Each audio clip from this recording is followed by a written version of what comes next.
nature, the human being, the way that we have treated the climate and the way we have treated the mother nature. Actually, the corona is not a virus, but human being being is a virus on the mother nature. I think most of the schemes now which were for removing and having this pollution, the Namami Gange and the other projects of all the rivers, I think don't have any meaning because the nature itself has done a lot of rebooting. And whatever we say in the computer language is the formatting. So nature has reformatted. The other important point which I want to suggest and say that the people are very, very skeptic that once this lockdown will be over, what will happen to the mother nature, what will happen and how we will behave. Actually, to me, the most unpredictable species on the world is human beings.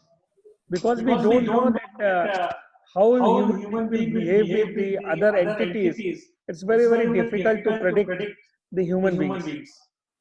But one important point which has come to my mind is that after this lockdown period, people will have an introspection for some time that how the mother nature should be looked upon, how the relationship with the mother nature we can have, and how we can behave with the mother nature. I think these are important points. I think this workshop or the webinar will give us a lot of data how actually the global climate has changed. But what we have visited is, what we have seen is that there were, especially for the country and in the northern zone, we have rains, we have weather which is very, very fantastic weathers in all these days. Most of the people are still not using air conditioners, and most of the people in the villages are enjoying the kind of the weather and the climate. So as a common person, we are very, very happy about the climate and the weather. The only thing is that when the air is so much pure, we have to wear masks in that condition also. That's the only pain point we have. I think Dr. Bharat Raj Singh, who is an eminent person on a kind of the nature and the global climate, will give us a great insight, and all other speakers will also give us a great insight. And I wish great success to this workshop and seminar. I also want to hello. I also want to welcome our earlier director of the institute, Dr. Neelam Srivastava, and all other of my colleagues. और Facebook account तो मेरे में message आया कि आपका Google account hack कर लिया गया है, आप पासवर्ड चेंज करिए। जैसे ही मैंने पासवर्ड चेंज किया, मेरा मोबाइल का जो फ्रंट है, somebody is there with the mic on. Yes. Mobile का जो फ्रंट है ना, Thank you very much. तो उसके बाद जानते हैं ये तो फिर मैंने क्या किया कि बात करते थे, तो उन्होंने बोला कि आप सॉफ्टवेयर जो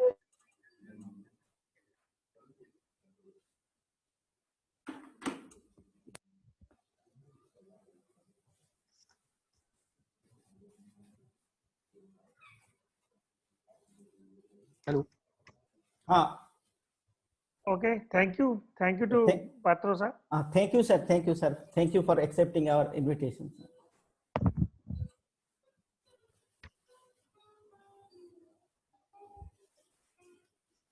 Thank you, Director sir. Thank you, VC sir. Now I request Dr. Ravi Singh Rajput sir, the convener of this webinar, to introduce our first speaker, Professor B.R. Singh.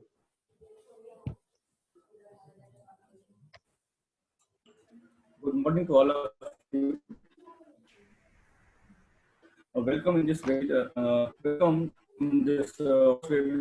REC Kannauj. Just introduction of the and achievement of the Professor B.R. Singh sir. Professor B.R. Singh did B in 1972 from SPNIT Surat, ME Analysis and Designing in the 1998 MNIT Allahabad, and a PhD from the AKTU. He is currently working as the chairman of the CV Raman Research Center and Director General of the SMS Lucknow. He dedicated his life for the more than 4 decades in the industry, administration, and academics and social work. His remarkable contribution are the sustainability, energy and resources, environment, and the development of the zero pollution air engines. Professor Singh has invented an air engine exhibited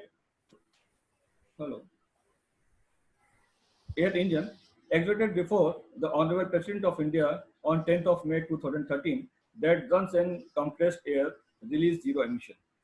This engine size is 4 inches in diameter and produces 5.5 HP, 4.1 kilohertz per hour to run any automobile without releasing the greenhouse gas. This work was published in the Limca Book of Record. It is under process for the patent. Professor Singh is working on the carbon footprint, global warming, environment, disaster sciences. He published more than 75 research papers in the leading international national journals. Professor Singh has already written 5 books and 5 book chapters on the novel air engines, the air pollution, fossil fuels, and environment. His books on the global warming caution that New York City will get submerged by the heavy storm in the next decade. Literally, a heavy damage to life and property was registered with the cities at the coastal area by Sandy on the October 31, 2012. His book becomes published. 7 pages of his books on the climate change, on the reliability, impact over the ice cap, sea level, and risk have been selected over the course. Curriculum by the Seniors Learning publication on the basic education in the USA. Dr. Singh has been very creative thinker during his academic career for the last 8 to 9 years. He has been working on the burning issue on the global warming. Professor Singh has achieved a number of the awards like in 1994 Samasri Award for the earthquake relief work in the Uttarakhand, Tehri and Jammu, and 2003 it awarded by the Chief Minister of the UP, and a number of the awards. The Professor Singh 2012 in the Shiksha Gaurav also award. I would like to invite the renowned scientist Professor B.R. Singh sir. Thank you. Thank you, Dr. Ravi Rajput. Sir, you share your screen, sir. Yeah. Just a minute. I repeat, all the participants, please keep your mic and video off during all the sessions. Still, screen is disabled, sir.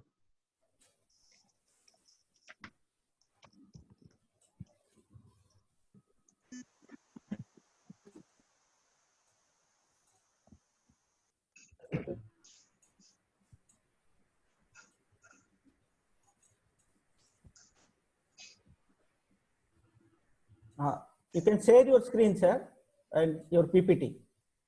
No, I am just trying. It is just showing host disabled participant is sharing. Sir की help कर दीजिएगा. B.R. Singh sir का अब number थे क्या?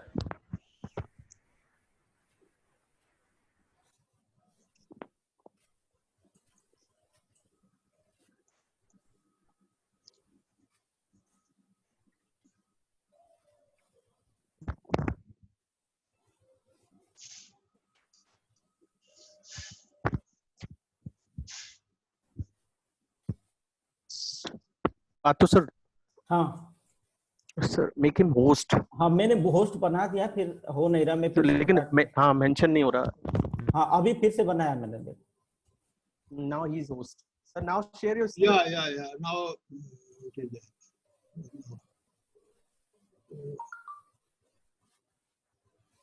Hello, sir. Good morning.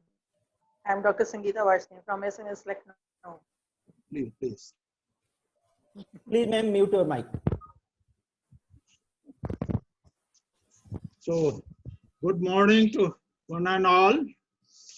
I feel highly privileged and honored to be the part of webinar.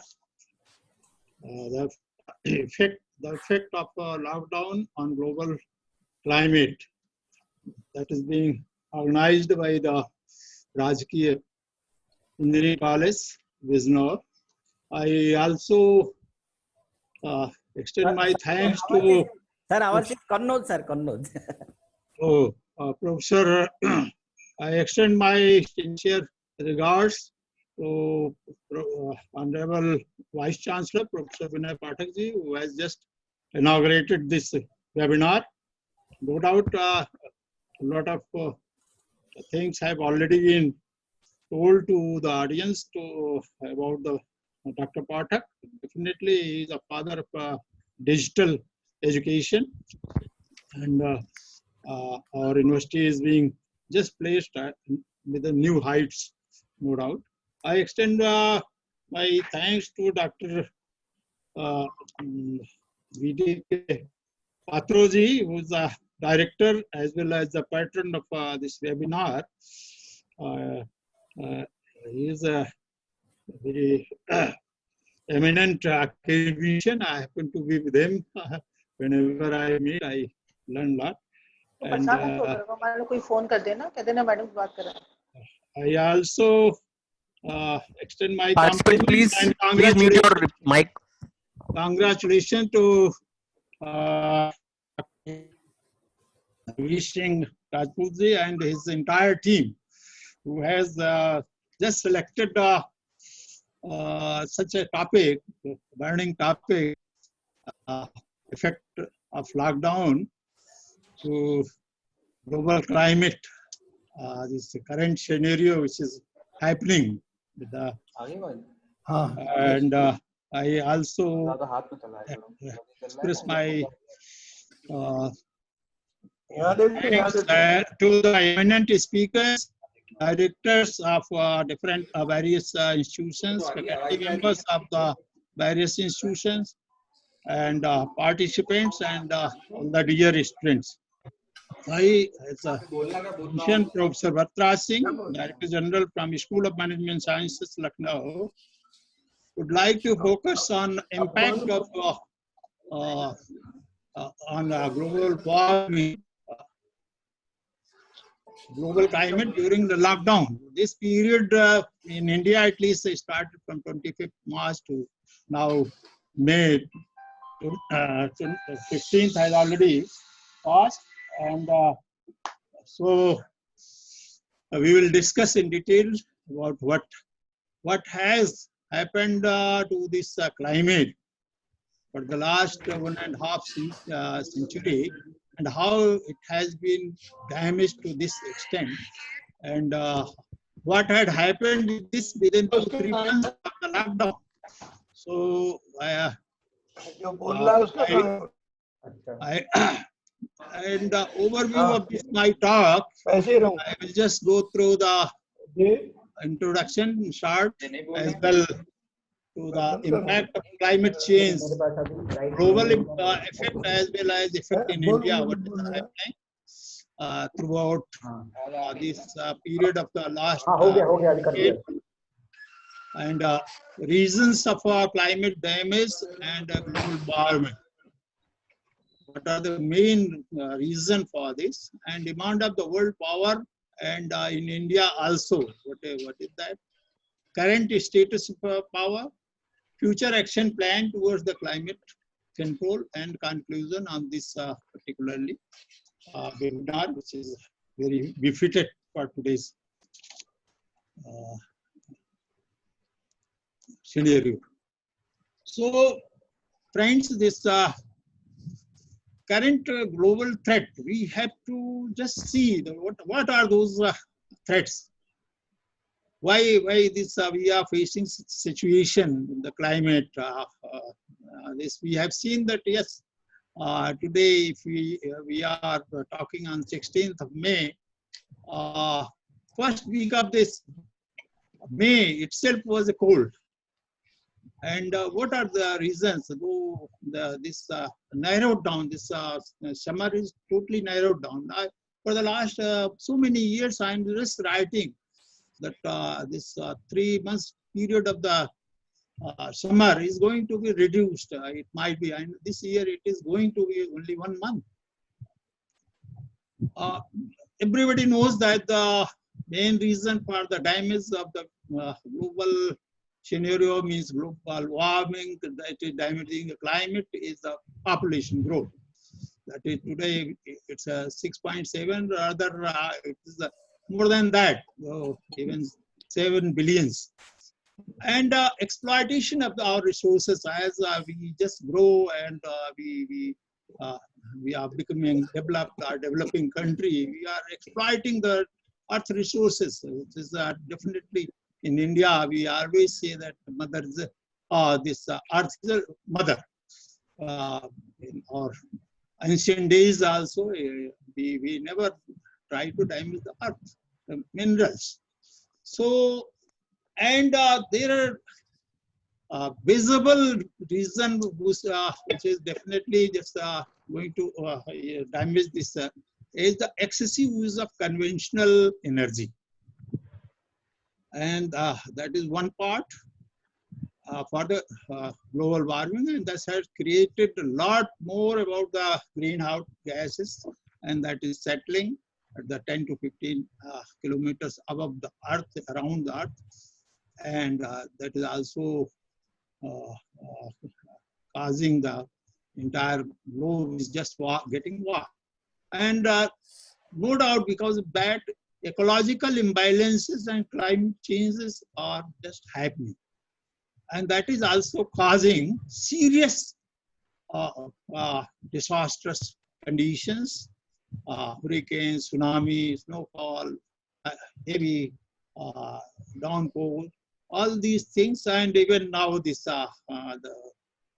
you see the COVID-19, which is a virus pandemic, has also just came because of we are not able to know that it is man-made or it's only because of the nature, climate. But it appears that because the humanity is at risk, so might be because of man-made reasons, it might be. But survival, definitely, I am just, I have written in 2012, survival of mankind and species at risk. And today we are finding the mankind is definitely at risk because of only one COVID. And this COVID, Corona is going to in different name in coming years.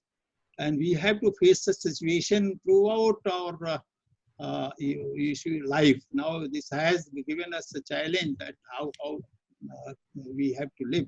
Entire world is locked down for the last 3 months, more than that.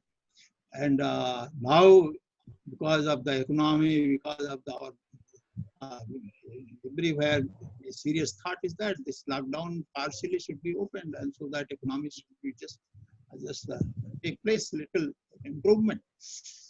And one part I always just try to mention in my lecture as well as because of I have written in the books. This depletion of the glacier is going to cause many serious damages and unknown serious damages like virus, like many things. And permafrost is also going to have the change in our lifestyle. So this is what I wanted to just tell about the introduction part. But what I have just seen, there are only 2 areas which we have to be looked after if at all we want to just grow as well as getting develop our developing country. We must see that how influence of environment is and ecology is because of development. And development major causes only 2 areas. That is one, the resource which we are using for the energy. And second, you see the industries we have been developed. A lot of energy is being used in domestic and in transport and other things. That is only because of the extraction of hydrocarbon, that is coal, petroleum product, gas, all those things. And second is the unorganized way of the development of the industry. Earlier, if we just look back at in ancient days, people were either living around the forest or near the rivers.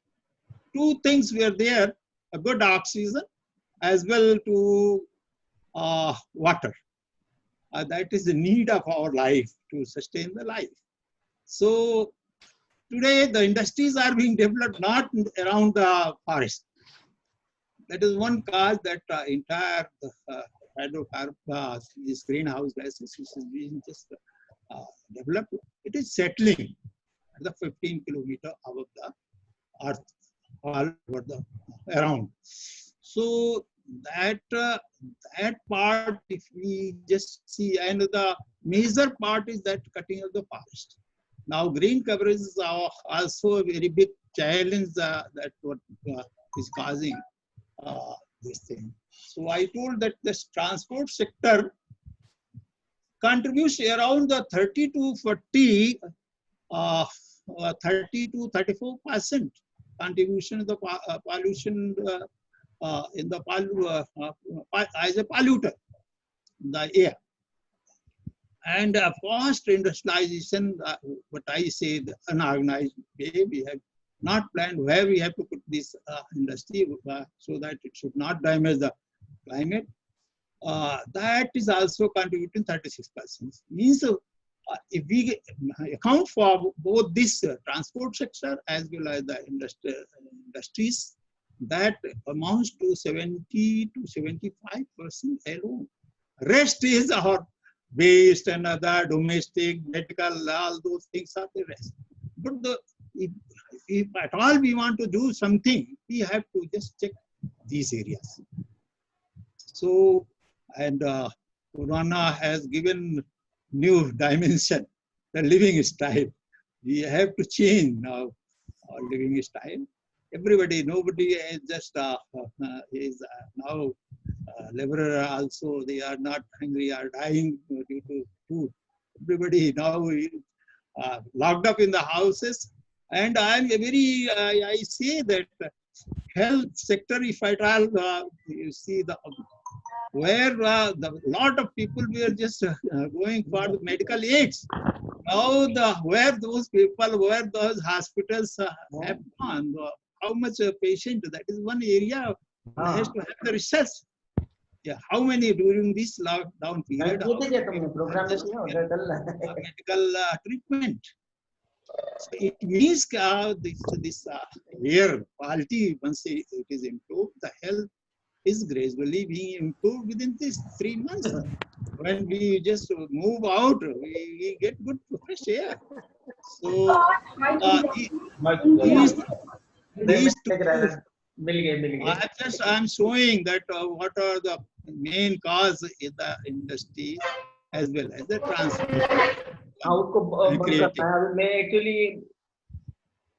And this is one I wanted to just give one, so no doubt I wanted to just update, but yesterday I couldn't do because of paucity of time. So I just took my back data, which I have just collected. You see, there are out of 14 countries, I have just selected those developing maximum carbon in the atmosphere, and population is also written, and the carbon footprint, 1% according to the population, how much load tons they are producing per year. No doubt. If you look back, the USA having only 32 to 33 crores, maximum carbon is being produced there. And India, no doubt, it's as per the producer, we are at third position. But our carbon footprint is 1.29 because of the population very high. And China is definitely that is maximum pollution is being produced 66,000 or something. Just a minute. 6,312. It's a 3 years back data. Million ton per year. The highest polluter is China. And second comes to 6,171. It means US being only 32 crores as against 6 billion, 670 crores. You see the 34% energy is being utilized. Entire globe energy is being utilized by the US. What is happening? They are the major producer. They are, you see, Russia next comes, this India is third and Russia is fourth, and then Japan and Denmark and others, they are. So looking all these things, it gives a alarming situation that the developed country, they should think that how much carbon they are going to just control. Otherwise, this kind of situation is going to have, and people will automatically, nature will control you. So that is what I am just feeling. So what are the impact after this greenhouse gases over global warming? Once our Earth has gone, 1970, I wanted to just give you one story that Marion King Hoover was the great chief of the geologist in the US. In 1956, he told that this US is burning with the fuels. This vehicles and other things were there, and we have to control it. And he developed Environmental Act at that time. And he said that after 40 years, our wells will be dried. No doubt that a lot of exploration has already been done. But the point is this, that we are extracting and we are just putting all these exhaust to the atmosphere, and that is causing. And with that, glacier and ice is melting very fast. If you look back, I have just written my book, which was published in Croatia in 2011, and it was in public in 2012. 33% at those time, the Arctic Sea was already depleted with the ice. A thick sheet of 3,000 meter was there. And Antarctica, till that, was gradually just picking up. And Iceland and other places also are very fastly, it is depleting. So climate change, due to the climate change, due to the effect on the environment, due to this climate is changing, then excessive, we are finding that excessive snowfall, rainfall, disastrous hurricane, tsunami, everywhere. And I wrote in that book also, I will just show it later stage, how this US, Canada, and even states are going to suffer on account of that. Sea level rise, definitely if it is visible, now it has started with the mean sea level. Most of the countries are just crying that they may face challenges, and in our country also, Bombay and other places will be badly affected. So this is what I wanted to show from the NASA observatory. I have just taken the picture. It's a picture of the August 1st, 2019. The patches just shown right hand in 2019. and the solid patch was just visible in 1986. Hardly any trace is there. So glacier hardly in Western Iceland, hardly any trace of the ice is there. This is happening. This is the data which has been taken from NASA observatory. I'm just showing that what is happening, how the glacier is shrinking very fast. I have in my book of the first global warming, I just mentioned that, yeah, this is a data from more than 100 years. You see it has taken from 1,000 to the 21,000. But the measure, you see the rise in the temperature has started after this 1900, 19th century. You see what had happened in 1990. We thought that whatever plus or minus is going to, let us now count is, otherwise earlier it was not counted, and 1990 onwards, and there is a 1.5 degree temperature has already risen up to the 2008, and challenges were there. IPCC has already declared that by 2015 we will control, otherwise if 2 degree temperature is going to further rise, entire globe is going to shatter like anything. So I have shown that, you see that this graph, which I have tried to just project it earlier, I thought that there will be a lot of other control over the man is going to control. We may face the 4 or 4.5 degree temperature high, but if at all we like this, we are just going for our development, it can go to the 6 degree. You can think that none on the earth will be survive. No species, no mankind, no. After 21st century, what will happen, or before even 2050, what will happen, you can only guess what is going to happen. Some kind of 2012 onwards, my books also, a lot of things are written. Anyone can see it is available free, and it can be searched from Google. If you just put global warming and Bharat Singh, you will find chapter wise you can collect, and all the chapters can be joined with the PDF form, you can get it. So you see the storms in the last year. You see the France and other countries, Greece and Italy, they face like this heavy downpour and flushed in the entire city, and vehicles we are just floating. So such conditions, you see the US also. Many photos are there. I have not put it here because most of them, death and other things were visual.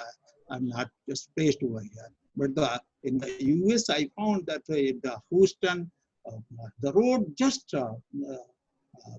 not only broken, it was just, you can say, kind of fat gayi. You have the lot vehicles were just gone in that.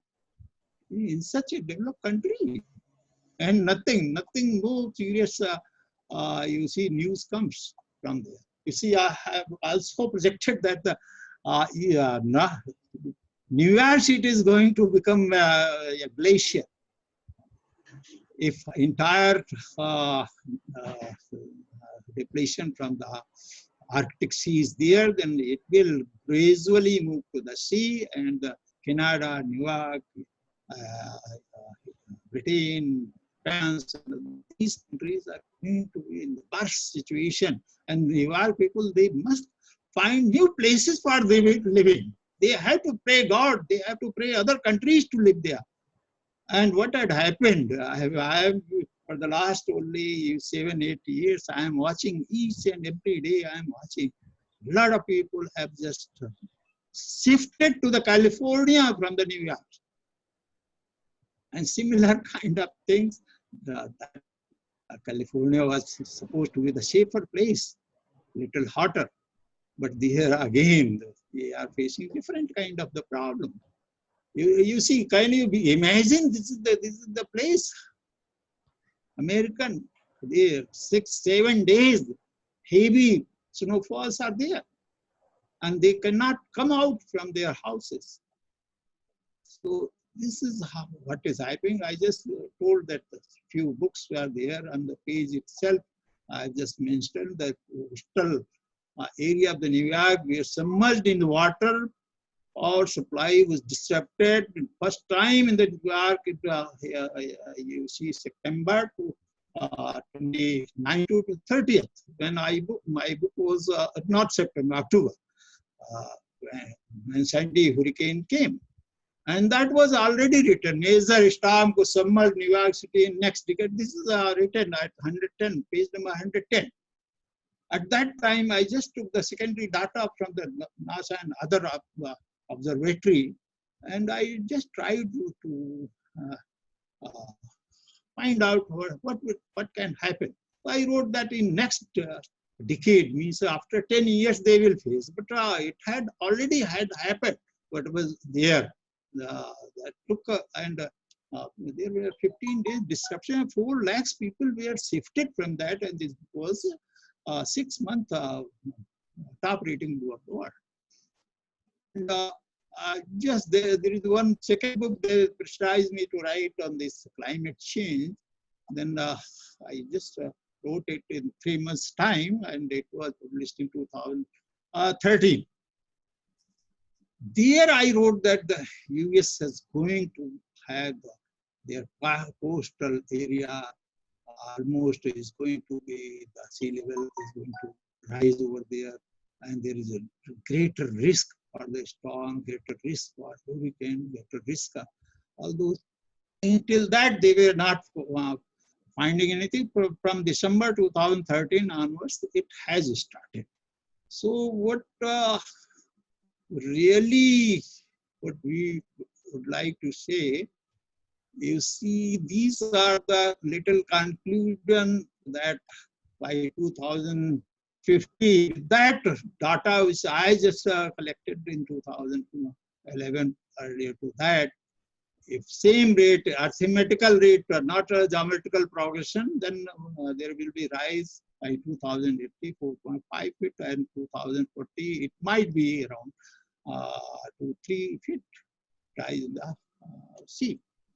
And global threatening on the planet is unexpected. This is going to trigger the earthquake, tsunami, avalanches, volcanic eruptions, and this was already projected there. And can you just imagine that 10 to 15 times earthquake were earlier just noticed, now it is around 35 to 40. Every year it has gone in many fold. And in future, 1/3, New York is going, the street is going to be submerged through that tunnel. So climate is going to change, may be avoided if we transform our carbon-based energy system, and if we initiate rationally rationing as the adequately financed adaptation program, forestall disaster and migration of unprecedented scales. If we do some sincere work only, then it can be controlled. And this book which I wrote, Americans, they got New York with the government permission. They took one chapter in this, can glacier and ice melt be reversed? This was the big question from there after facing challenge in hardly 1 year. And they, from the book, they took the 7th chapter is ours. In that, my Guru, Professor Onkar Singh, under whose I did my PhD in 2010-11, I just mentioned, he was mentioning that you should not write my name in these areas because a lot of controversy you write in our books.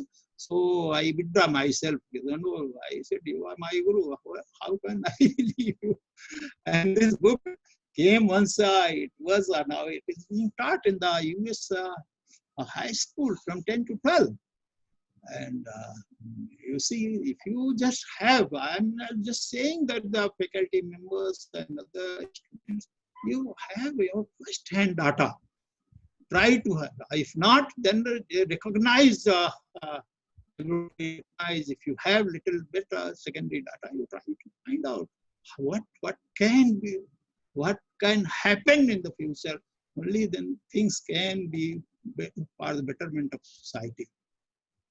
You see, Dr. Ravi Rajput, who is a coordinator with this only request. He said, sir, recently 2 chapters of that book, which was already 1 chapter was taken in the US curriculum of the high school. 2 chapters I can, it's only, all credit goes to my Dr. Omkar Singh as well to our Professor Binay Pathak ji. I say taking a leading role in this university to just put it at height. I am only like you. I am only a student that way, but you see, 2 chapters have already been included in the National Snow and Ice Data Center, NASA. And recent past, I have just seen, and on that, I just put my book, Climate Change, Reality Impacts, and these are available there. And then I talked to them, then they confirmed it. So this is what the university, I must say that this is a credit to university, not to me. And this has already been there. So third book was also written by their pressure, but a lot more controversy I have written in that.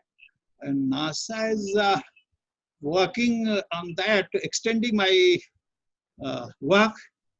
I wrote that this Earth is at spinning at 23.43 degree might have some kind of change in that, and speed of the Earth is going to be reduced. It has been, with my own calculation, trillions of tons of the ice which is going to be depleted from the south and north pole is going to be added with the sea, and which is going to increase the diameter of Earth. And one reason that Earth is going to be slowed down. And I am very honestly and very strongly and gladly, on behalf of the university, I just mentioned on behalf of our Institute, School of Management, that this has been have found that our speed has been reduced to 0.04 seconds. That has been, I don't have infrastructure. I used to do it. And I have a mission that let us try to shape the earth, otherwise they will come and entire planet is really without the ability. Vice Chancellor, he said, don't talk like this. He always say that don't talk like this. You always try to just give such role to the Ranjan Tripathi or Dr. Sunil Tiwari. दोनों मेरे. Hello. Is there anything to me? Okay. Next is one more thing I just would like to mention. In that third book, it is already written. If you just press it, you will get the book directly. I wrote that with this because NASA observatory, what I just snow and ice data center mentioned, that the retreating of the glacier of the western coast of the Antarctica, means the pine iceberg. it is going to be retreated everywhere. But I found that there is a, from the NASA picture, there is a heavy crack. This is the heavy crack. I said with the current rate, I wrote in that book, melt rate, these glaciers will be history within a few hundred years. There will not be any glacier over the polar ice will totally go away. And we passed the point of no return. Now, this is not going to come back again. We have passed that point. So the collapse of this sector is going to happen. I just wrote it. And what had happened? After 2 years, this was broken, this iceberg, fine iceberg. One fine morning, I saw one paper was having something, the Hindu or something. Then I traced it. I have written something and I found. So what, and I'm just going to add, this has further broken that iceberg, pine iceberg, having the 5,980 square kilometer size. Just you can imagine, might be a poor New York City, such a large, and having 1 trillion ton, 650 is below the sea and in ocean, and around 250 or 150, 250 is above. And this 5,890 kilometer has just shifted 3,000 kilometers towards the New York for the last 3 years. And last year in 2018, one part has further broken in, and that was a 7,050 kilometer per kilometer. And one piece, that 175 has recently broken on 23rd April of 2020. I am regularly in connect, I just watching, and this will within 6 years, means 2026, it is going to hit New York or South America and going to damage it anyway. This is what, and I wrote in that book also that Asian region, especially, it is a language from that book itself. India, which is 3-sided, surrounded from the sea and 4 sides from Himalaya hills, may cause heavy loss to the livelihood. And what had happened after this book, you see what is this. And I was just mentioning this Kedarnath tragedy had happened. A lot of people, scientists, they are saying that there was one big sheet over the there, and a lot amount of the water was just there, pond type of things, and that has just collapsed. But I was just mentioning that due to the heating in the earth, this our Himalaya is also, ice is getting hair cracked, and once there is a first rain, lot of pieces will just break from there, and this may happen. Such eventuality has started from there to 2013 onwards, and every year this happening is increasing every year. So this is what few pictures. One part I wanted to just show what will happen in India if at all we count. Around 1.28 billion population is there. And very surprisingly, we can just say that in coastal area, or 43.7% Indians are living in near coastal states, and union territory near that, 14%. So what will happen if the sea rise is there? It's mostly they will suffer, population will have impact. Yeah, you see earlier we were in 2013, we started just looking the firing in Odisha had happened very heavily. It has damaged. You see in 2014, again there was a storm Hudhud, and that speed was 185 kilometers. you see that that has also damaged a lot. And see the in coastal area, no doubt. Cyclonic storm Nilofer in Gujarat had happened in 2012. 2 times in the 2014, this kind of disaster came. And this Chimpala in 2018 October, it was also very having 150 kilometers speed. Then Titli in Odisha again, it came in 2018. That was having 130 to 140 kilometer speed.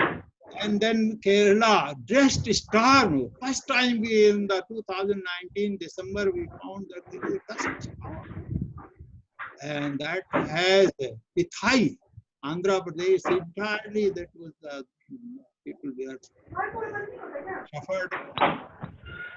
Cyclonic Gaza was just also near Tamil Nadu and Pondicherry. The cyclonic storm Fani, Odisha in the 2019 was having 175 kilometers speed, 3 times of the hurricane which normally comes. It was so challenging for us in Puri. It impacted and further it moved away. And then again Gujarat Vayu suffered with that, but it couldn't hit it. But precautionary, our country, our Prime Minister took lead, and 3 lakh people were shifted from evacuated. 700 shelters were already prepared, and they were shifted, though it had gone to the Arabian shifted. And during that 2019, from August onwards, large kind of heavy downpour and Himalaya, every place was just submerged. And up to August and onwards also cyclonic effect was noticed. That is definitely shattered our economy, which has came down at that point of time up to December. And what is how to curb? This is the major problem, global problem, Indian problem, how it is going to curb. Again, friends, I am just mentioning only thing that if we want to do something, we have to have some sustainable kind of energy things. Maybe in non-conventional energy we have to use renewable energy like biodiesel, thermal energy we have to use, ocean energy we have to use. We have to have a lot with the solar and winds. It is definitely India took a very challenging part, and few things we have, being an engineer. We must have green buildings. We must have energy shaped, is energy produced whenever we or in the office or in the house. We must see if something is unwantedly just put on, it should be put off. We must use the solar energy. We have to have the new technology. Like we are focused like air, like solar, battery system, like any kind of things we can just. It is still we have to do a lot. I wanted to just show our ancient period, how the forests were there. It still be moved. This picture you are looking. If we just have CG city, Chak Gadaria was there while moving on the Sultanpur side. There were data I have collected. Whenever I find something new, I just I collected data. When we are moving, we found that 7-degree temperature difference was there as compared to Ambedkar Park. What thing? And how much it was secreting carbon. But the entire CG city, all these trees were just cut, and now new area is being developed. But this is something unplanned, managed way. We are just doing things, and we are expecting that our climate is going to be corrected, or it can be curbed. Damaging will be curbed. No, it can't be.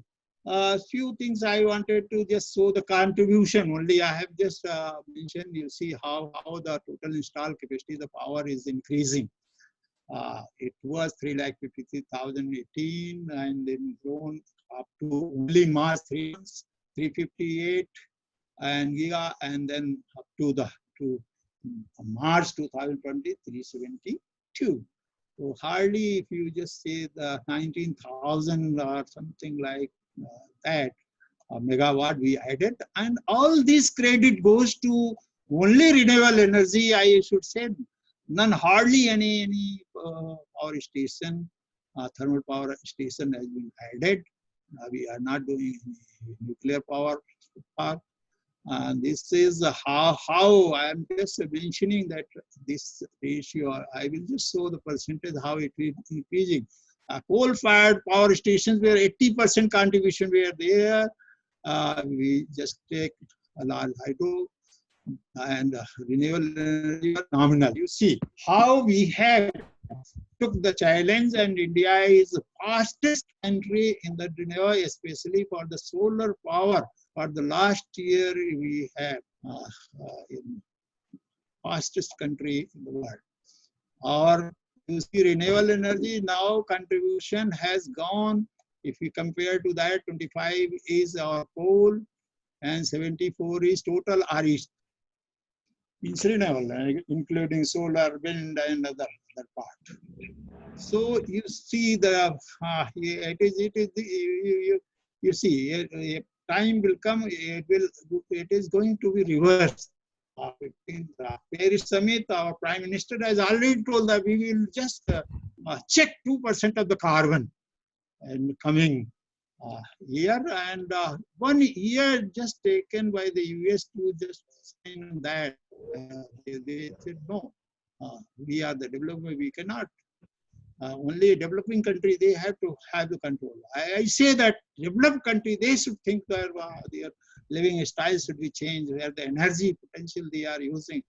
US is using 34% of total energy, total 670 crores people, only 33 crores are using 34%. Can it be? Looked by the other countries. This should be. And in India, we are growing like this, and we are expecting that by 2050, our ratio will be definitely changed. Gradually, it's a Niti Aayog has just projected, but I feel that we will be reaching to 80% or 70-25%, and the remaining will be from coal and gas. So this is how I have just said about the solar. My time is roughly over. I think 5 to 10 minutes is there. Solar, I'm just mentioning about that. Solar is so cheap. I am the person who who got it installed in a state. First solar power plant and roof solar power plant was just placed in my house. I just spend money, but just to show others how it is going to benefit the people. And being an environmentalist, I just wanted to just do something. It was inaugurated by the then Deputy CM, who is currently Dinesh Sharmaji, and it is fairly good. It is developing power fairly good. And paisa bhi mil raha. And I tell you, that time I spent more than 4 lakhs. Now it is 5K. K is going to be with only 1,45,000. Further, it has been reduced, and so we have to have all these. What is actually this webinar is made? What had happened during this lockdown period? One or two people in the last month just took an interview, and they just published it. I am having the every data I usually for the India I collect out of 20 countries, those who are top producing polluter, top polluter. Out of that, 17 cities are from the India. and out of that, UP is having 10. So, world-wise, 50% contribution, maximum polluter city is from UP. And what is the condition? Last year, it was not able to see. Smog, not smoke. Smoke means something you cannot inhale, having so much polluter. 67 was Lucknow. It was 15th November. I collected the data at that time also. I used to write something. And I just during the lockdown, I started noting down. You see the changes, what had happened even. After even 25 March lockdown started 94. AQI means normal is 50 to 60. You can say 50 microgram per cubic meter. But in April 21st, I noticed that it is 97, and yesterday I noticed it is 57. Means very well within that we have reduced more than reached to the normal. Kanpur is at normal. Varanasi is a little bit earlier, it was a normal. Prayagraj, no data means it is much below the normal. Ghaziabad is 120, it's just not satisfactory, but anyway, they were 21st. It means this is showing that partial lockdown is opened. Again, this has started happening. So Agra, again, it is 80. Today, I think some restrictions are there, trains and others for Agra. So it is not going up. Delhi, again, it's today, yesterday, I noticed it was there. So what is happening, and US, I see much below the normal. They have a very good quality of the air. The main reason of having this good quality of this, either you have tree plantation maximum, your green coverage should be more than, it should be never be less than 30, and UP is having 17%. Green coverage means tree and other thing, not shrub or any farming is under the green coverage. But you have to small plant, bigger plant, and all those things. Now there is a need, one need. I am going to just write today even that at least we should plan to have 60% green coverage in the India, if at all we want a good quality of the air, and there will be definitely heavy cut down of the medical bills. So today, what is happening now, during the lockdown, I say, what had happened, how many your medical institutions are running with the operation, running with that, where those people have, sick people have gone. Because we are having good air, and our health within 3 months have definitely controlled, and it has a shift. So what we observed during this lockdown, there are a few points I have just noticed. Improvement in air quality, as I have just projected, it has gone 85% to 120% in most populated countries. Also, US, Britain, France, Germany, even in India also we found.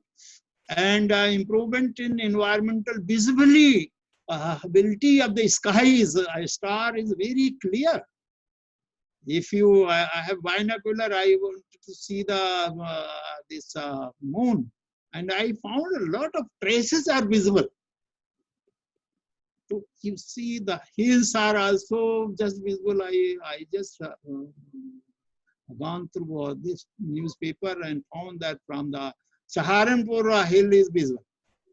Improvement in the growth of trees and flowering is going to help us a lot.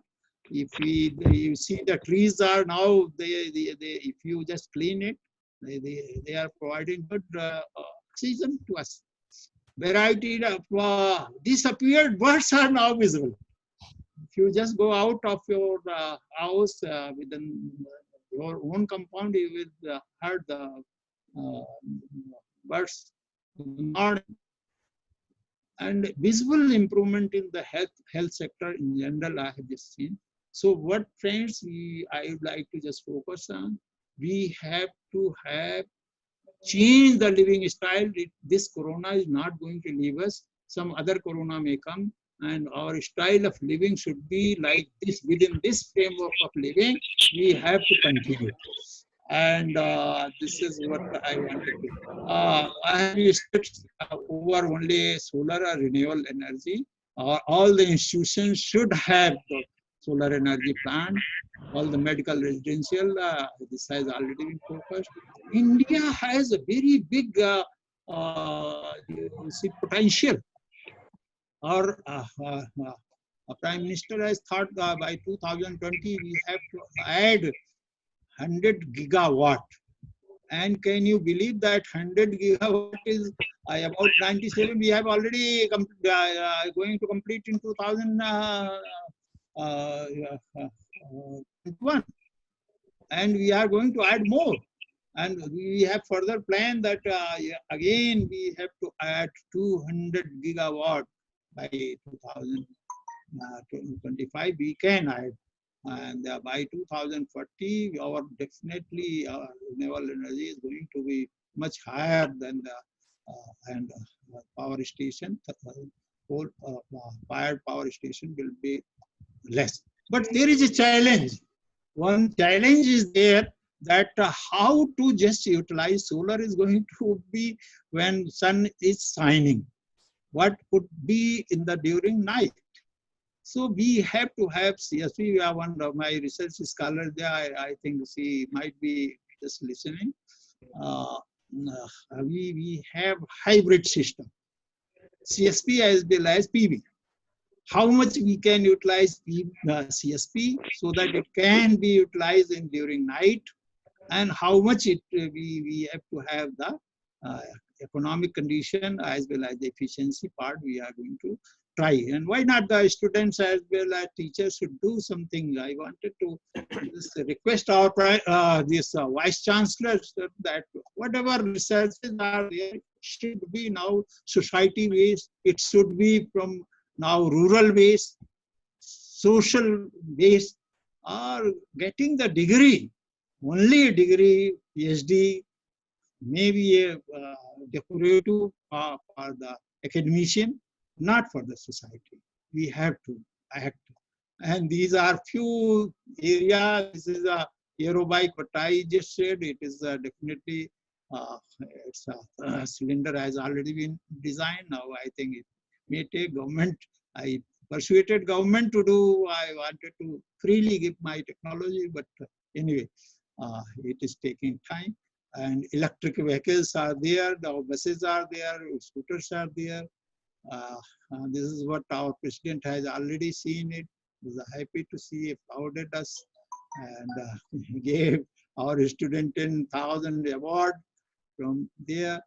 And this is what I want to appeal. You see, we are 127 crores strength. If every individual, every house might be a 4-person, might be 35 crores houses, small or big. If 2 kilowatt per house is going to have the solar, it can cater. You see how much kilowatt, 70 crores kilowatt we can develop. And 700 gigawatt from the public participation. There is no money from the government. With this we can add to the country. And one more thing I'm going to add, why not we should have global connectivity, global grid. Wherever India is having sunshine, it is gradually going to UAE, gradually going to UK, and gradually going to US. wherever sun is moving, that can be connected. And this problem of storing the energy can be resolved. This is what I have just written in my own paper also. There is no only thing that we have to, international grid had to be checked time to time, and whatever energy we take from other country, we have to repay back during the day. So that way, solar energy can be just utilized with that. Thank you. My request is this, that be vegetarian. It has been proven during COVID also. The vegetarian people doesn't have much impact of the COVID. Go green. And my website is brsingindia.com, but .in is also now working, having the older framework, and this is going to be just needed. Now we can have 1 to 2 very quick questions from participants, as we are running short of time. Right. Only 1 to 2 questions from participants. Yes. Any participant? What question? Sir, Sandeep Shukla has asked, we know the ozone layer is healing. What is the major cause? Oh, you see, it is getting repaired. 40% ozone layer is repaired. Only polar side is to be just repaired. What is happening now? Our ACs and other the fuel which is being used, that has been changed. Now ozone layer is getting repaired. Okay, so there is hardly any problem now. Time will take only 5 to 10 year. It will be completely controlled, and we will be free from the ultraviolet, which is going to be hazardous for the like cancer, like skin diseases and other through the ozone when it was open. Thank you, sir. Thank you, sir. Thank you. Thank you. I think I try to do some justice. It's an overview. Sir, one more question is there. Yeah. Is there any government support for installing solar panels on the rooftop? I repeat the question. Is there any government support for installing solar panels on rooftop? Yeah, there is support from government, state government. They are up to 2 kilowatt. They are giving fixed 30,000. And central government, they are adding 20%, and up to 3 kilowatt, they are straightway 20%. And after that, up to 10 kilowatt, they are going to add with the reduced rate of 10% or something like that. Exact figure I will just provide you. I have already calculated whatever in my website written. No, this I will just provide the website. People can just take, because my one mission is there, the solar. So always I just I think. Thank you, sir. Thank you. You see, this is the cost. Yeah. That way, it counted 30,000. You see there, 50 per kilowatt is the average cost, and subsidy is there, central and state. 2 kilowatt, 30,000 from the state, and this little bit, I think 10% they have increased central. It has to be verified. They have, because of lockdown, I couldn't get the order, but it has been increased up to 3 kilowatt. So this may 60 plus 30, 90,000 you are going to get. After that, up to 10 kilowatt, you are going to have the 10% further on that per kilowatt. Thank you, sir. Thank you, sir, for sharing your knowledge, research, and analysis of finding. Thank you so much, sir. Thank you to everyone. Thank you to Dr. Patro as well as Dr. Ravishra and his team. Thank you, sir. Thank you for a nice and informative presentation. Thank you very much, sir. Thank you. We are, if it would be feasible to share the recording, we will share it on the group. And whenever we get the PPT. lot of recordings were there. Yeah. You can just kindly share it if it is there recording. So whenever we get the PPTs from the speakers, we'll share it on the group. I will place on my website. Now, now it is time to listen our next speaker, Dr. Nirmal Kumar Srivastava. He's from NIT Jalandhar. I'll introduce Dr. Srivastava. I feel privileged to introduce our next speaker, Dr. Nirmal Kumar Srivastava from NIT Jalandhar. Dr. Nirmal Srivastava did his BTech from HBTI, Harcourt Butter Technological Institute, Kanpur, which is known as HBT nowadays. MTech from IIT Roorkee and PhD in Chemical Engineering from Dr. B.R. Ambedkar, NIT Jalandhar. He had joined Dr. B.R. Ambedkar Regional Engineering College, REC Jalandhar as lecturer in the year 1997. Presently, he is working as Associate Professor in the Department of Chemical Engineering at Dr. B.R. Ambedkar, NIT Jalandhar. Dr. Srivastava has an exceptional academic track record and has 23 years of experience in teaching and research. He has published over 60 research papers in various referred journals and conferences and 5 book chapters or books.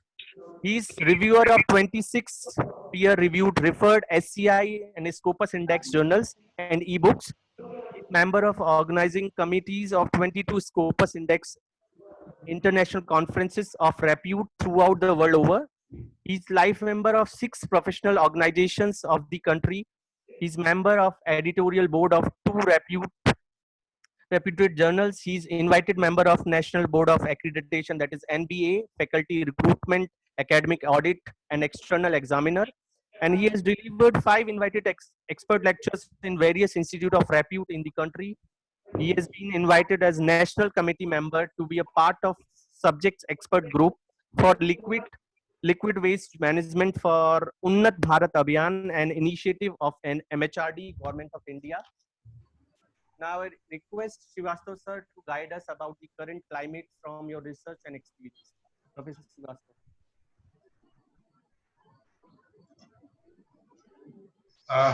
Good afternoon, everybody. Thank you so much. My sincere thanks to Professor Vinay Pathak, VC of AKTU, Lucknow. I have a proud privilege of being his student during my BTech program in HBTI. My thanks to Dr. Patro and Dr. Ravish Rajput, who have invited me for this global webinar to give an opportunity to interact with you. I'll be discussing mainly on the topic of water and wastewater and impact of this lockdown, how this lockdown has affected the quality of water and wastewater in different parts of the country. So I share a very special bond with Dr. Ravish Rajput, who is my schoolmate from Pandit Deendayal Vidyalaya, Kanpur. So we have been together since 1985. So almost 35 years, 25 years, 35 years, yes. Now we are with each other. So coming to my topic, I'll be dealing on impact of lockdown on water and wastewater quality assessment. So first, regarding the coronavirus, because of this webinar is being organized.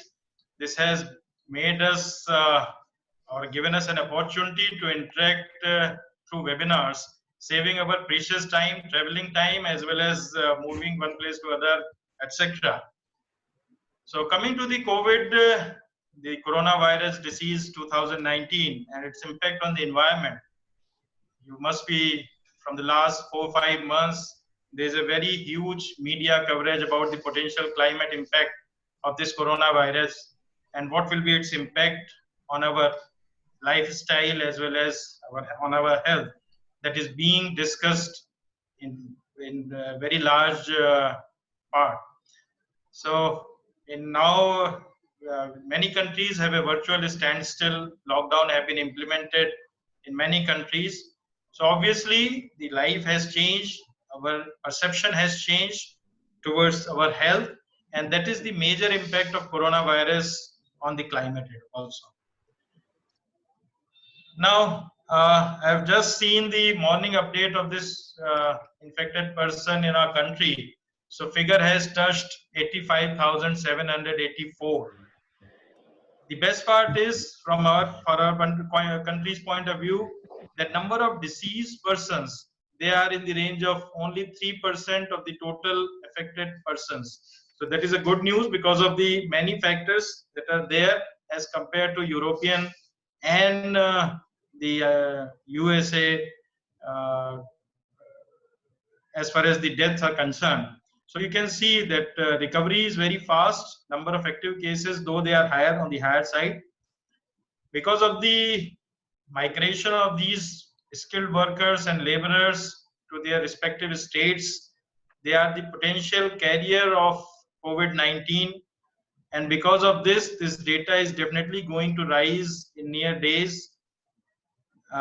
We are predicting that by May 30th, this data will be around 150,000, the confirmed cases of COVID-19, and by June 30, this may reach up to 3 lakh infected persons in the country. So this is a major worry as far as the number of cases being that is rising day by day is concerned. But the relief part is that number of deceased person is very less in our country. So that is good in one respect.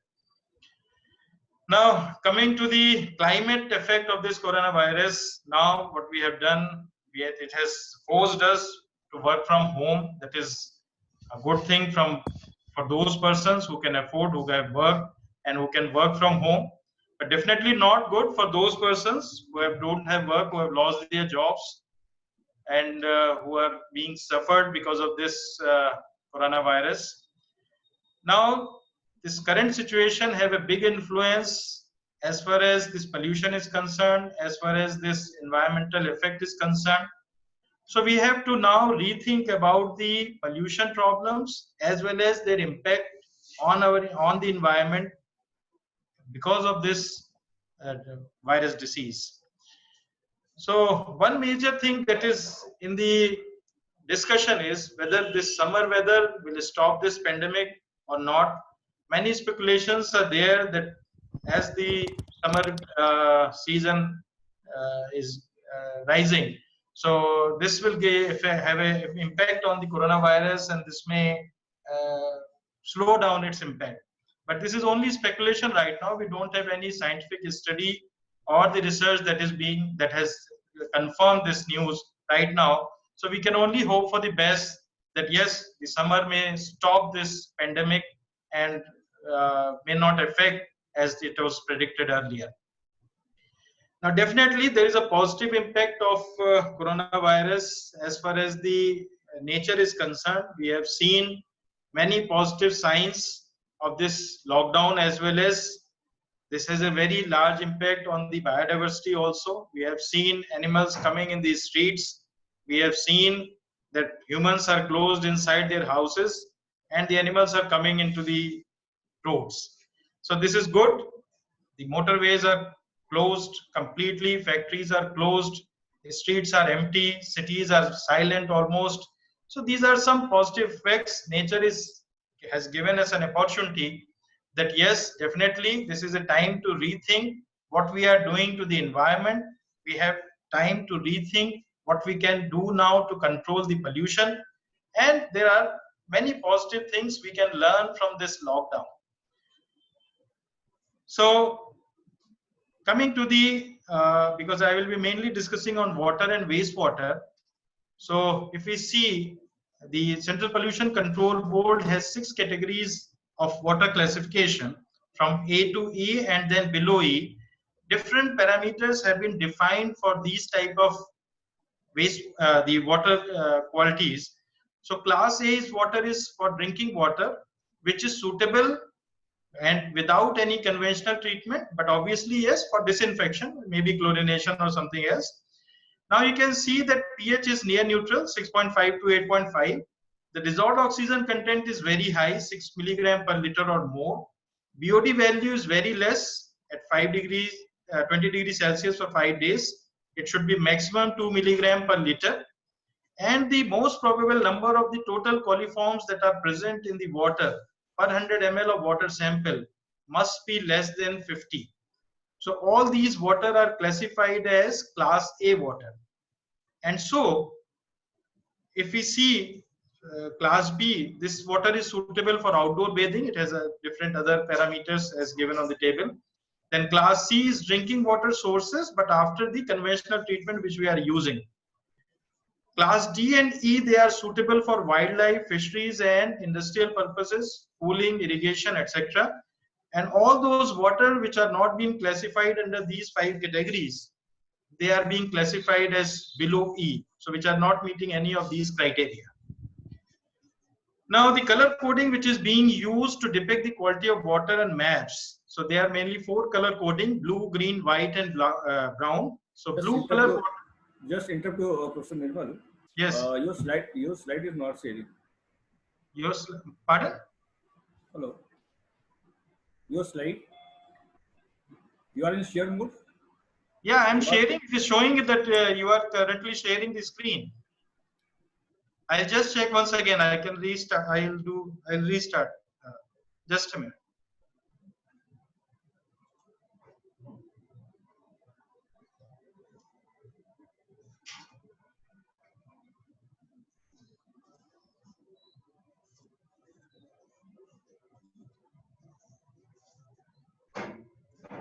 So is it visible now? Continue, please. Please continue. Okay, thank you. So these 4 category of color coding is used for water. Blue water, that water can be directly used for drinking, industrial use. Green water, that water contained in soil and plants. White water, all the water that is present in the atmospheric moisture, that is classified as white water. And other than various grades of wastewater that can be shown in brown and gray color. Now coming to the water that is for different categories of water, CPCB has defined many criteria and the maximum permissible limit for these type of water. Like for category A, as I told, the dissolved oxygen content should be minimum of 6 milligram per liter. So that is very good potable water, and that can be have minimum of this, very good for the aquatic species to survive. The BOD value must not be more than 2 milligram per liter. Total coliforms 50. pH value for all categories of water must be near neutral. The color should be obviously very less. The colorless should be in most cases, especially for drinking water. Odor must be unobjectionable water. Odor. Taste. The water must be tasteless in all categories.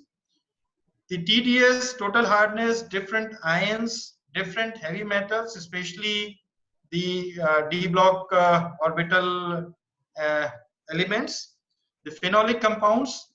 So these maximum permissible limit have been defined for the different categories of water by Central Pollution Control Board. These are all available on their website also. I have written the BIS code number here, so anybody interested can see those quality standards.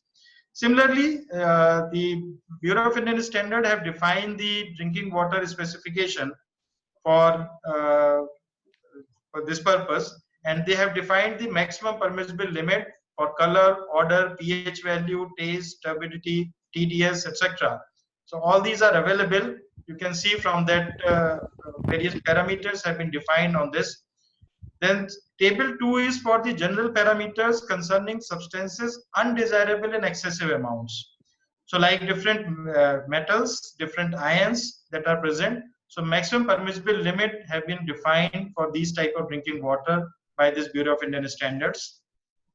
Similarly, total hardness, total alkalinity, different ions like sulfide, sulfate, nitrate, etc. So, and their testing methods, the BIS code number have also been given in this BIS code. Table number 5 is for pesticides, residues that are their maximum permissible limit that can be present in the drinking water. So different type of parasites that are listed here and their limit in microgram per liter.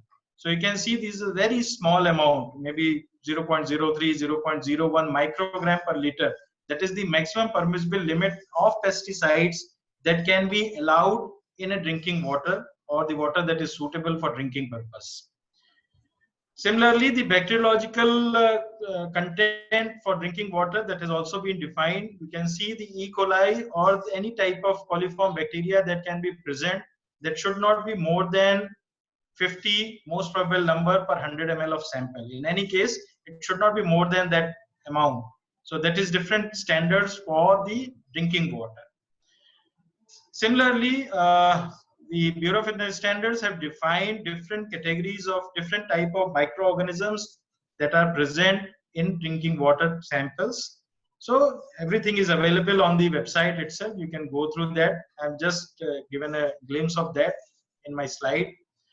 Now, coming to the wastewater part, which we are dealing with mostly as chemical engineer.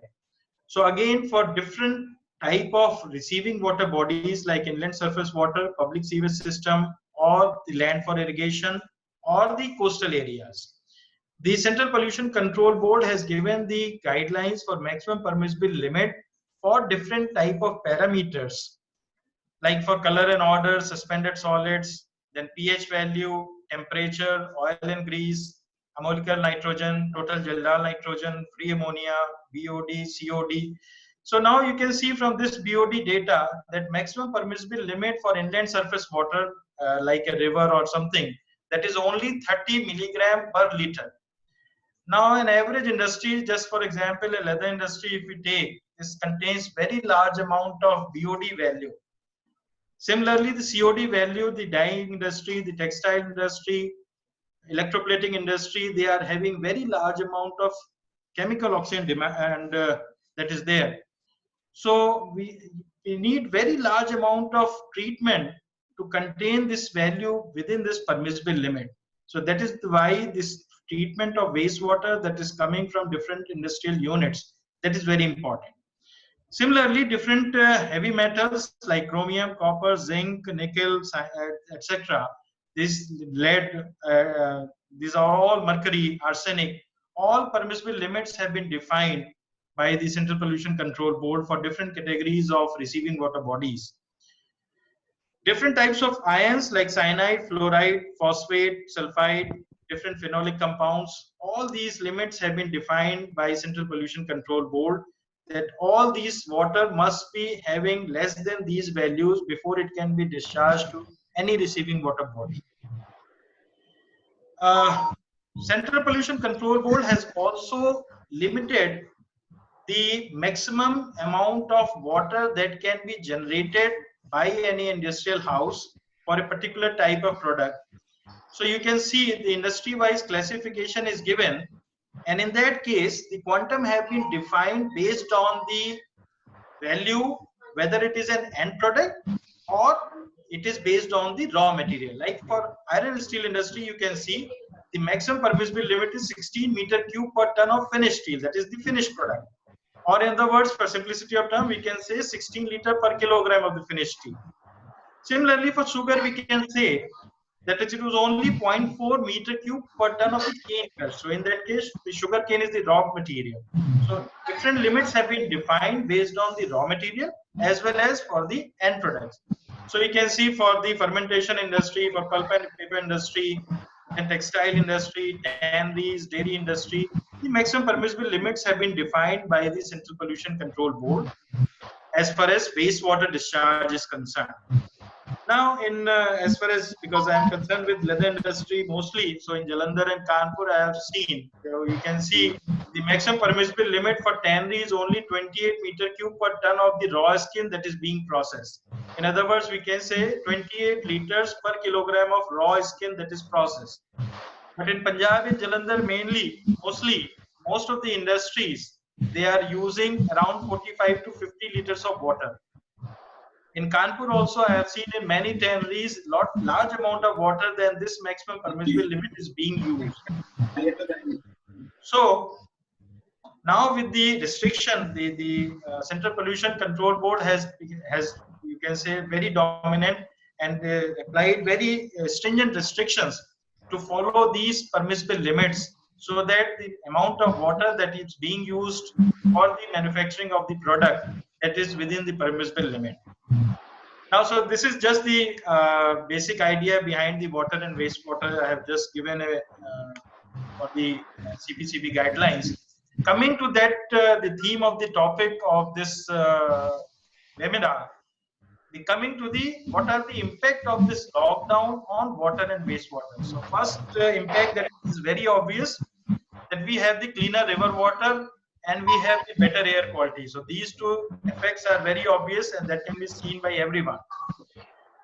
Now I am sharing this picture because it was in the news also.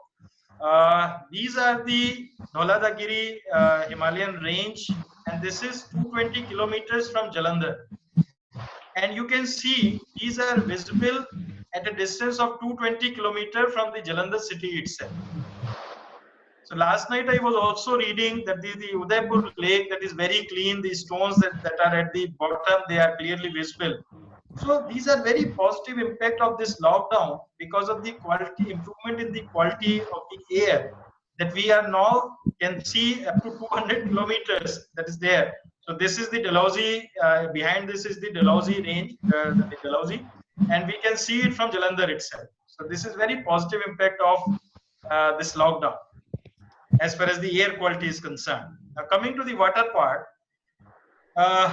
we all know that we are people of the 135 crores and everybody is at home. So because of this, definitely any impact there is on the river Ganga as well as on Yamuna.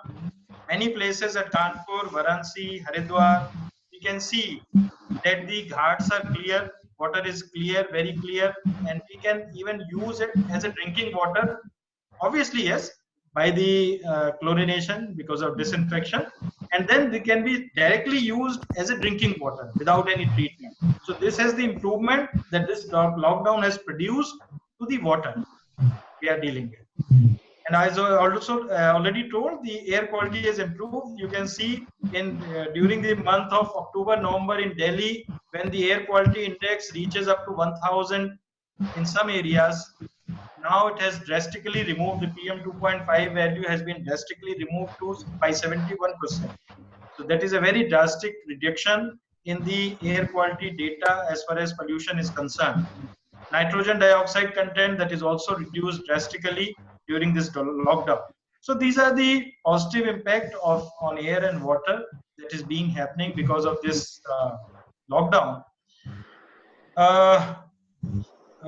Obviously, many religious activities has also been decreased because of this lockdown. So ghats are clear, the public is not there. So because of this crowd, many places around the river banks, they are cleaner. The Namami Gange project, which is a dream project of our Honorable Prime Minister, with a heavy budget of more than 20,000 crores.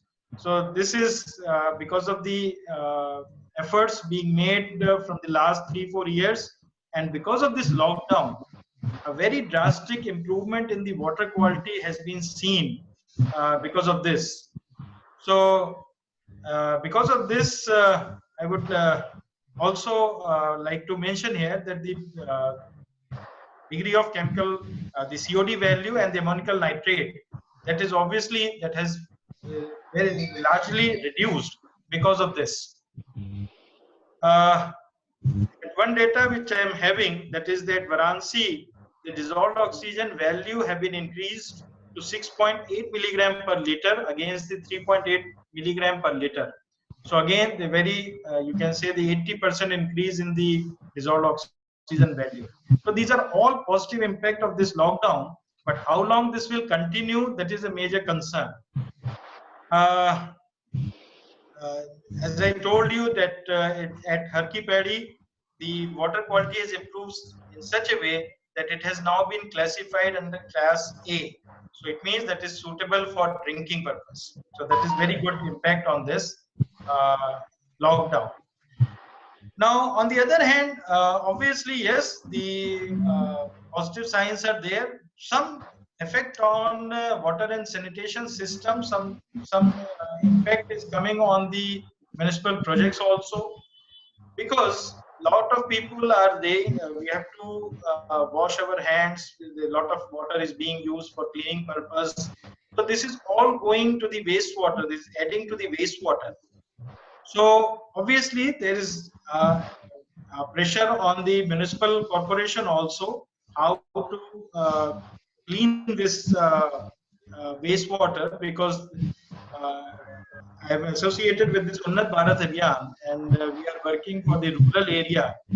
And because of this migration of laborers in different areas to their respective places, they are the potential carrier of the coronavirus. So we have to define new guidelines and the strategies how we can control the production of this water and the wastewater that is coming because of this, so that this doesn't get infected because of this coronavirus. So there is definitely a heavy pressure on different municipal corporation for continuous water supply, then the cleaning of this wastewater that is infected with this.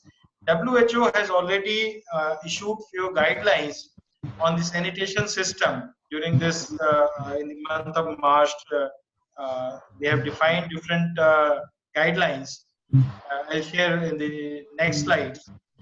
So yes, so water, sanitation, hygiene, and waste management for the COVID-19 coronavirus. So this interim guideline was issued by WHO on 19th of March 2020. So in these guidelines, they have given very good overview of what are different sanitation practices that we need to adopt during this lockdown period.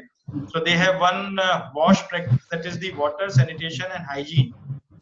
This practice, and then there are, obviously we all know there are two methods of coronavirus transmission. One is through respiration and other is through contact.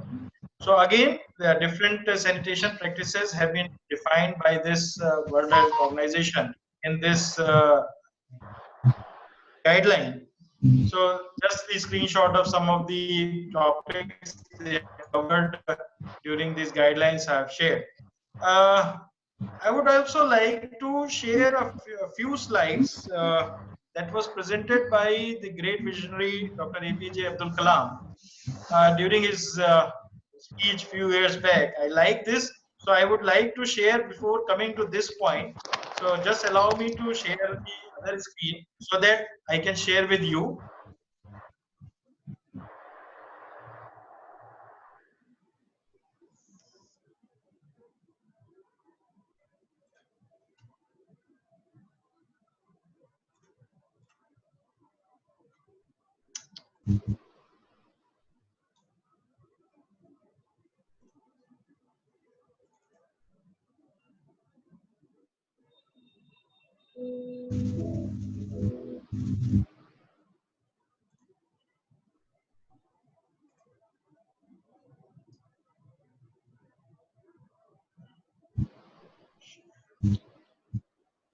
Just a minute.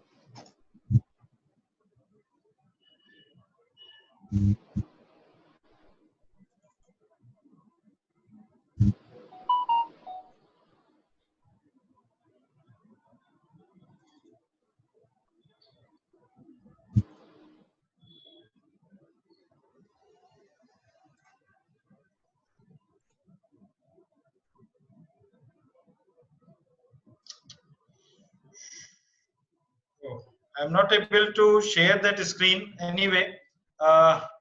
So coming to this,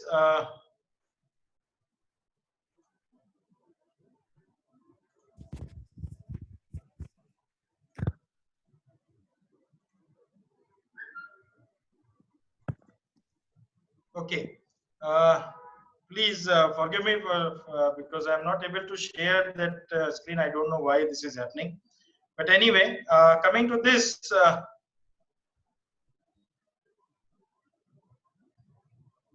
hello. Yes, Am I audible? Yes, sir, audible. Okay, okay, sorry. Okay. So, coming to this, that obviously, yes, when this lockdown will be over, we need to see what will be the future of this. We have to see how we can do. We need some introspection, what we can do. The most important environmental is impact likely to be on the public perception. Our perception has definitely changed because of this lockdown. So this pandemic has demonstrated the deadly consequences of ignoring expert warning, the sacrificing human health and natural landscape for the economy. So we all know that the United Nations Environmental Program has also said that 75% of the infectious diseases, they come from the animal to humans. So we all need to think over this, how we can do this. We can do some introspection. So when we are sitting at home, we are thinking, we are away from the workplaces, we are working from home. So in that place, we just pause and think about what the world would like to do once this pandemic is over, and what is going to be our last forever, and what we can do better in future. And no matter wherever we are born, whatever we are having, this virus has definitely changed our lifestyle, and definitely the climate has also been changed. So in this, we have to now rethink about the future plans of action, how we can control this pollution, how we can conserve our environment, and so the climate change that is there, so that can be there. So this is my part of presentation. I think that is okay. And any question is appreciated, you can ask. We can have 3 to 4 quick questions, please, participants.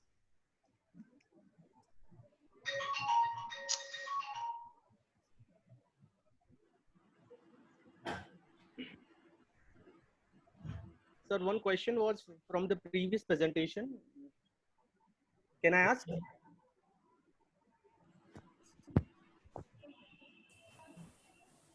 Okay, Simpy, you can ask. Yes, yes. Yes. It is from me to Professor Singh. Sir, one question from Dr. Anupama Jain. Sir, in your opinion, post-lockdown, will water management improve? Pardon, I didn't get. In your opinion, post-lockdown, will water management improve? We need to, because we are doing some research work. The studies are going on. You can see now whatever coronavirus is there, that is going, because when we are washing our hands continuously 4-5 times a day, that is definitely going in the wastewater. There are many reports from France and the Amsterdam that they have found traces of coronavirus in the wastewater also. So that is a point of concern for all of us. The guidelines that are issued by the WHO, they have made a specific request for the plumbing of your leakages, etc., so that the wastewater containing the coronavirus doesn't get spilled out in your bathrooms. So everything is there. Definitely the wastewater management needs to be improved. Now the world has become pre-COVID and post-COVID. So now we have to rethink all our planning has to, at the micro level, at the macro level, we need to rethink our planning as far as water and wastewater both are concerned. Okay, sir. One question regarding the solar panels. Somebody has asked what will happen if solar panels fail to be executed, and would it affect the global warming? Solar panel is not my area. You can ask Professor Singh for that. Okay. Okay. Okay. Thank you, sir. Thank you, sir, for sharing your views. Thank you so much. Thank you. Now, Thank you, Dr. Nirmal. Thank you. Now it is time to listen from other speaker, that is Dr. Manoj Kumar Singh, the former visiting scientist, NASA USA. Now I request Dr. Anurag Shukla, the coordinator of this webinar, to introduce our next speaker. Thank you, Dr. Simpy. And I, Anurag Shukla, welcoming Dr. Manoj Kumar Singh on behalf of REC Engineering College, Kannauj. And Dr. Manoj Kumar Singh completed his MTech in Geoscience and Natural Resource Engineering from IIT Bombay, and PhD in Geostatical and Bayesian methods to study space-time variability in satellite-based atmosphere and oceanic data sets from IIT Bombay in 2015. Meanwhile, he worked as software engineer in Computer Vision Laboratory, Hyderabad 2009 to 10, and he worked as visiting scientist in Goddard Space Flight Center, Greenbelt, NASA, where he collaborated with the NASA scientists, famous Dr. Charles Gateway and professors from Harvard University, and he published nearly 6 articles in this field, and he developed a software in the NASA Center for visualization and statistical computation of angular data that can be seen on NASA website as software Polar BRDF. And now I will request to Dr. Singh, please give some light on the scientific calculation and engineering behind this climate change. Thank you. Over to Dr. Singh. Thank you, Dr. Anurag Sukla, for such a nice introduction. So I'll share my slides first. Okay.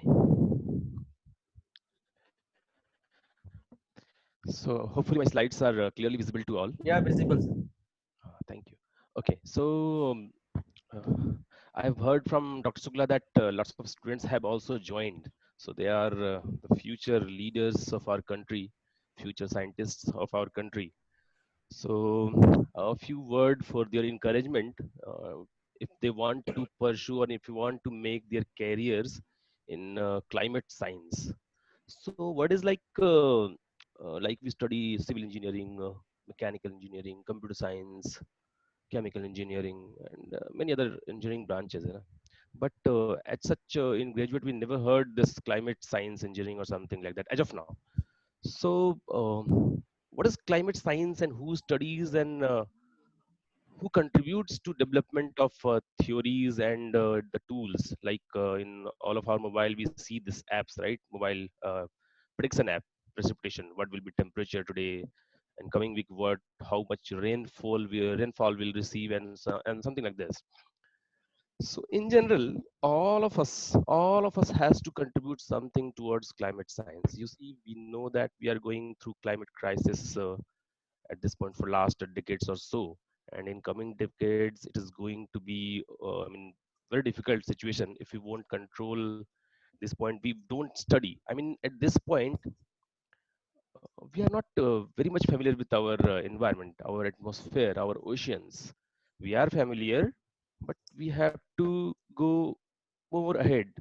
Our knowledge has to be exponentially increased if we want to contain the atmosphere where we live, right? So all of us has to contribute something.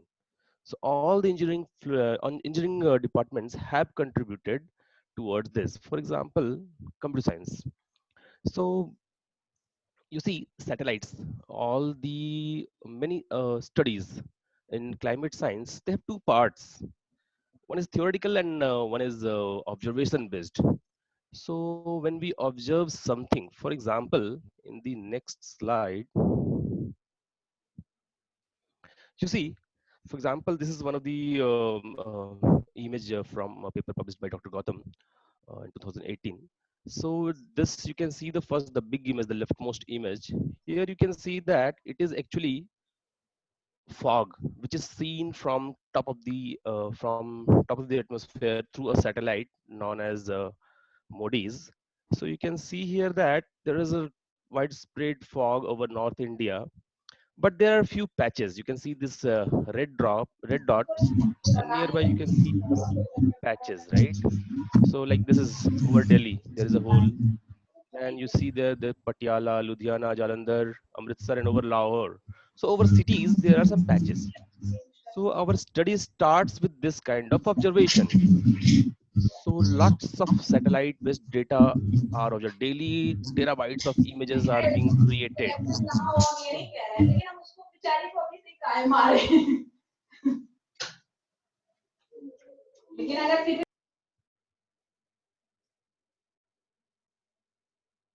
Them how to get a useful information related to software. The tools you need to create are basically created by computer scientists. So this is a big role for computer science because of big data. How to handle and manage climate data sets, that is a challenging task where computer scientists are being actively participated. Similarly, electronics engineers, they build instruments for us. Instruments using which we measure, let's say, temperature, pressure, or any like saturations, humidity.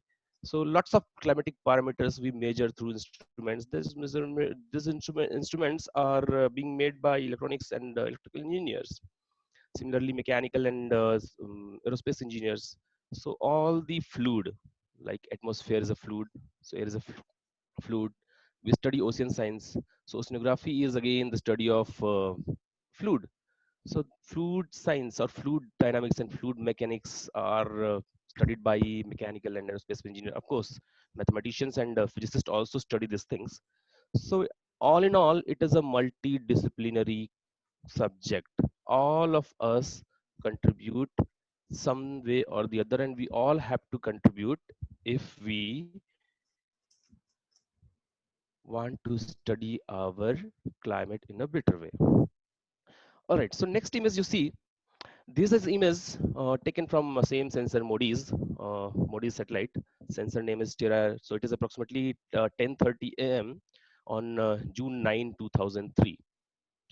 So this is basically a storm over northern India. So northern in during summer, lots of this kind of storm you will see, right? So in case there is enough amount of humidity is present, then this storm can be transformed into thunderstorm. So rain occurs. Otherwise, if it is dry climate or dry area, then only we'll see is dust and dust and dust, right? So you see, with increasing temperature, our soil is getting drier and drier. So lots of soil. So when soil get dried, what happens is that in addition to soil dryness, if we have increased temperature, steep gradient in temperature, so a lot of this kind of storm events may be visible in near future. This is again, lots of study has been done over this. So a lot of we can expect lots of such kind of storms to be occur during near future. But what is visible from this image is that generally, if this storm was not there, we can see the surface very, very clearly. But you see, there are some sort of abstraction. We cannot see the surface clearly. If we are not able to see the surface clearly, we will not be able to extract anything from below. Like if you want to measure surface temperature, surface precipitation, rainfall. So if you want to measure this, then we have to bypass all this, right? So this kind of particles which obstruct our views together with the pollutants, small particles, they are known as aerosols. So aerosols are actually they participate hugely. They are being important part in climate. So this aerosols are basically small particles suspended in the atmosphere, right? And we see like in this kind of storm or sometimes in the form of fog. Fog is also example of aerosol because they also obstruct our view. And during morning, sunset and sunrise, we see that red, a little reddish sunrise sunset we see. So that is also contributed by those particles. Now, so what is the climatic application? Complications of this aerosol is that they affect the climates in two ways, directly and indirectly. That is aerosols, that is the dust particle or suspended particle in the atmosphere. So suppose that sunlight is coming towards Earth, but what happens if you have a layer of aerosols? Then two things may happen. So that there will be scattering takes place. So sunlight may reflect back. So if sunlight is not coming to the surface, then what will happen? Surface will be little cooler, right? On another thing it can be is that it may absorb that sunlight. So in that case, what will happen? Atmosphere will be little hot, right? So this kind of effect is there, but there's a direct effect which we can see. But what is indirect effect? Indirect effect is that regarding clouds. You see, clouds are generally formed over small particle. They are known as CCN, cloud condensation nuclei. So when you have more dust particle, more small particles in the atmosphere, then more small droplets will be formed. So cloud will become little kind of thinner. So it is changing the microphysics of clouds. So this is the indirect effect of clouds. What will happen with this kind of change in cloud, that we'll see later on. But as of now, let's see how aerosol interact with the atmosphere. And then the important one is that aerosols can act as sites for chemical reactions to take place. What happens in this case is that, let's say, for example, in polar region, you have heard back in some 10-15 years back that ozone layer has been depleted, right? So what aerosols do, they helps in some sort of reaction, chemical reactions, like aerosol induce some reactions where ozone can be depleted. And these reactions are very, very similar to the reaction found in volcanic eruptions. So during volcanic eruptions, lots of sulfur is ejected in the atmosphere, right? So that is also kind of aerosols. So let's see what does the volcanic aerosols and how they impact climate. So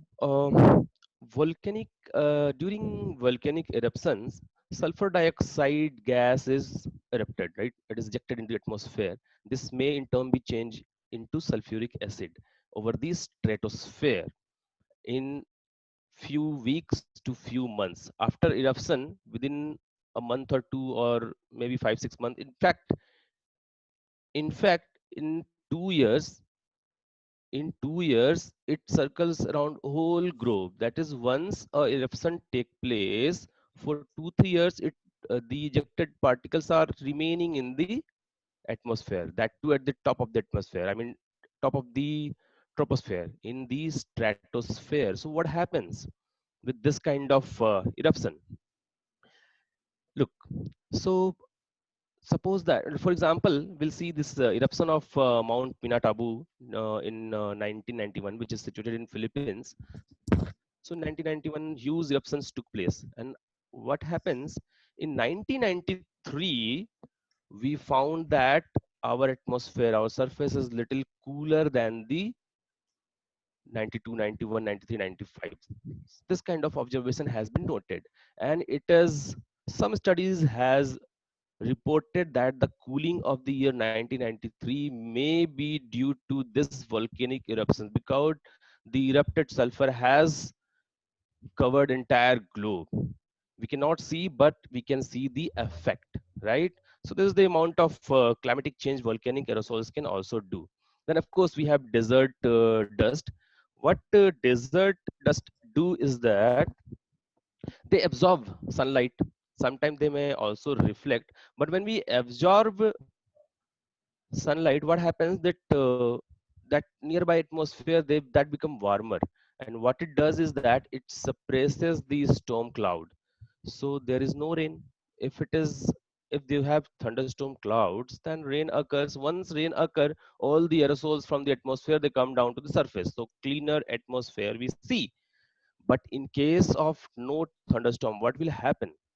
This will lead to the further expansion of the desert. So this is one of the implication of desert dust.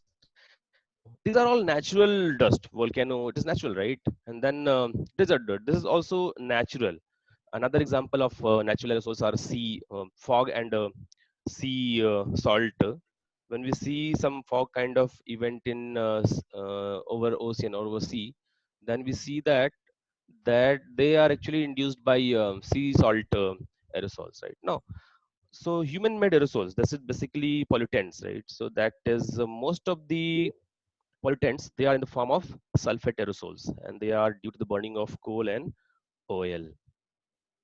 So what they do, they don't absorb, but what they do, they reflect it. So when they reflect the sunlight, our surface become warmer. And these sulfate particles are little smaller than dust particle, then stay in the atmosphere for 3 to 5 days. After that, they deposited in the surface. Now, what happens to the cloud during the presence of surface aerosol? They reflect it, but you see there are some pollutants like greenhouse gases, carbon dioxide. So there is two kind of effect of pollutants. What is happening is, one type of pollutant which reflects the sunlight, Another type of pollutants, they absorb the sunlight. And so what will happen? But greenhouse gases over the entire globe, greenhouse gases do just one thing. They do the job of warming the atmosphere. But the pollutant, that sulfate, what they do is that they reflect. So wherever there is more sulfate, there will be cooling, surface cooling. And when there is no or very small amount of sulfate, there will be no such pollutant derived cooling. So what is happening is that we are getting a patches of warm, cool, warm, cool, warm, cool regions. So what will happen? What will happen if they are in balance? That is, cooling and warming are equal. In some region, what will happen? Cooling is more, warming is small. In some region, warming is more, cooling is small.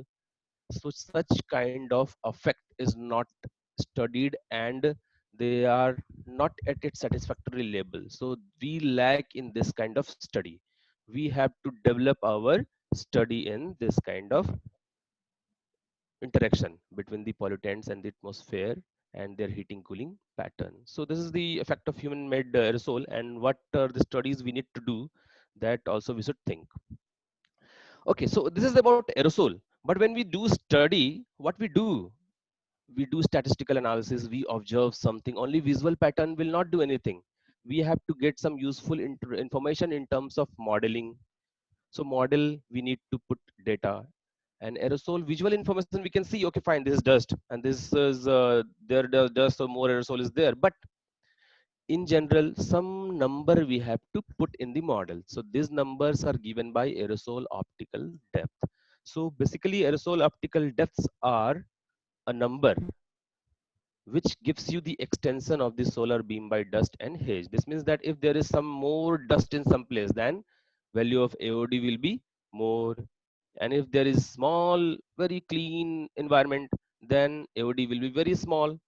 So this is just a dimensionless number. So for example, the value 0.01, which is close to 0, will give you a very, very extremely clean environment. And if you have a value close to 0.4, let's say 0.4, 0.5, they will give you a hazy condition. What happens in northern India during the storm or during daytime? Most often, sometime it crosses around 2, 3 also. Otherwise, in most of the days during summer, we get 0.7, 0.8, something like this. We'll see this value so shortly. This is the value of aerosol optical depth. Now look at here, and let's see, is there an effect of aerosol optical depth or the dust particle in the lockdown period. So for example, look at the first image, 8 May 2017. So here, before that, the terminal, the blue color, the deep blue color represent larger 0.78, 0.8 AOD, and little whitish, light blue, they represent a small amount of AOD. Okay. So 2017, you can see that lots of blue, blue, blue, deep blue. Similarly, in 2018, we have some gap here, 2018. But of course, there are lots of blue patches, deep blue patches. Similarly, in 2019 also, we can see that over western part, we have some light patches, but eastern part, we have lots of deep blue patches. In 2019, you see, we have lots of western disturbances effect, right? So due to that April month, we have lots of rain also we have expected in western India. So whenever there is a rain, you see, we see a clear atmosphere. So that is why in 2019, you can see some light aerosol towards western side of India. But in 2020, look at the AOD. It is entirely the light AOD value, right? Very light blue. This means that very small amount of dust. So you can see this, and we see visibility like our previous talk. Also, we have seen that some Himalayas is visible from Jalandhar. Somebody has claimed that they have seen from Saharanpur. From Nainital is visible from far places. So you see, this means that visibility has increased, right? So this is satellite data. So from satellite data, we can also see that same thing is happening. What about station data? First about this data, this is the data over Delhi. Safdarjung is in Delhi. So at 5:30 a.m., what is happening? So first of all, this red line represent total amount of data which is available to us. This is daily data. So out of 30 days in April, how many days we have available data? The purple color shows number of days out of 30 days, how many days we have visibility which is greater than 2, and green color represents number of days in which the visibility is greater than 4 kilometer. Similarly, the blue line represents the number of days where visibility is greater than equal to 6 kilometer. So now look at here. So purple line does not gives you any information, but look at the green line. What green line says is that visibility of greater than equal to 4 kilometer. For example, if you look at the top of 1990, we can see that almost 25 days out of 30 days at 5:30 we have visibility of more than 4 kilometer, right? Almost 30 years back, but now it has dropped significantly, and from 97 onwards we didn't see any visibility greater than 4 kilometer. But suddenly in 2019 and 20 we can see few days, 4 or 5 days is 5:30 a.m. Of course you may think that why 4 or 5 days only, there may be 15, 16, 20, but that may be because we are looking at the data at 5:30. Remember, this 5:30 visibility is not very strong, right? So of course, but in 2019-20 we can see a jump in this visibility. Of course, 2019 we have western disturbance. So 2019 also few days was there. But what happens at 8:30? You see, at 8:30 same thing. But 8:30 we have seen that almost 5-6 numbers of days or 8 days visibility is more than 4 kilometer. But what is important at 8:30 data is that look at these blue colors. So during 80s and 90s, early 90s, you can see that we can see more than 6 kilometer in Delhi at 5:30, at 8:30, right? But now there's no blue data, right? So we cannot see more than 6 kilometer even today.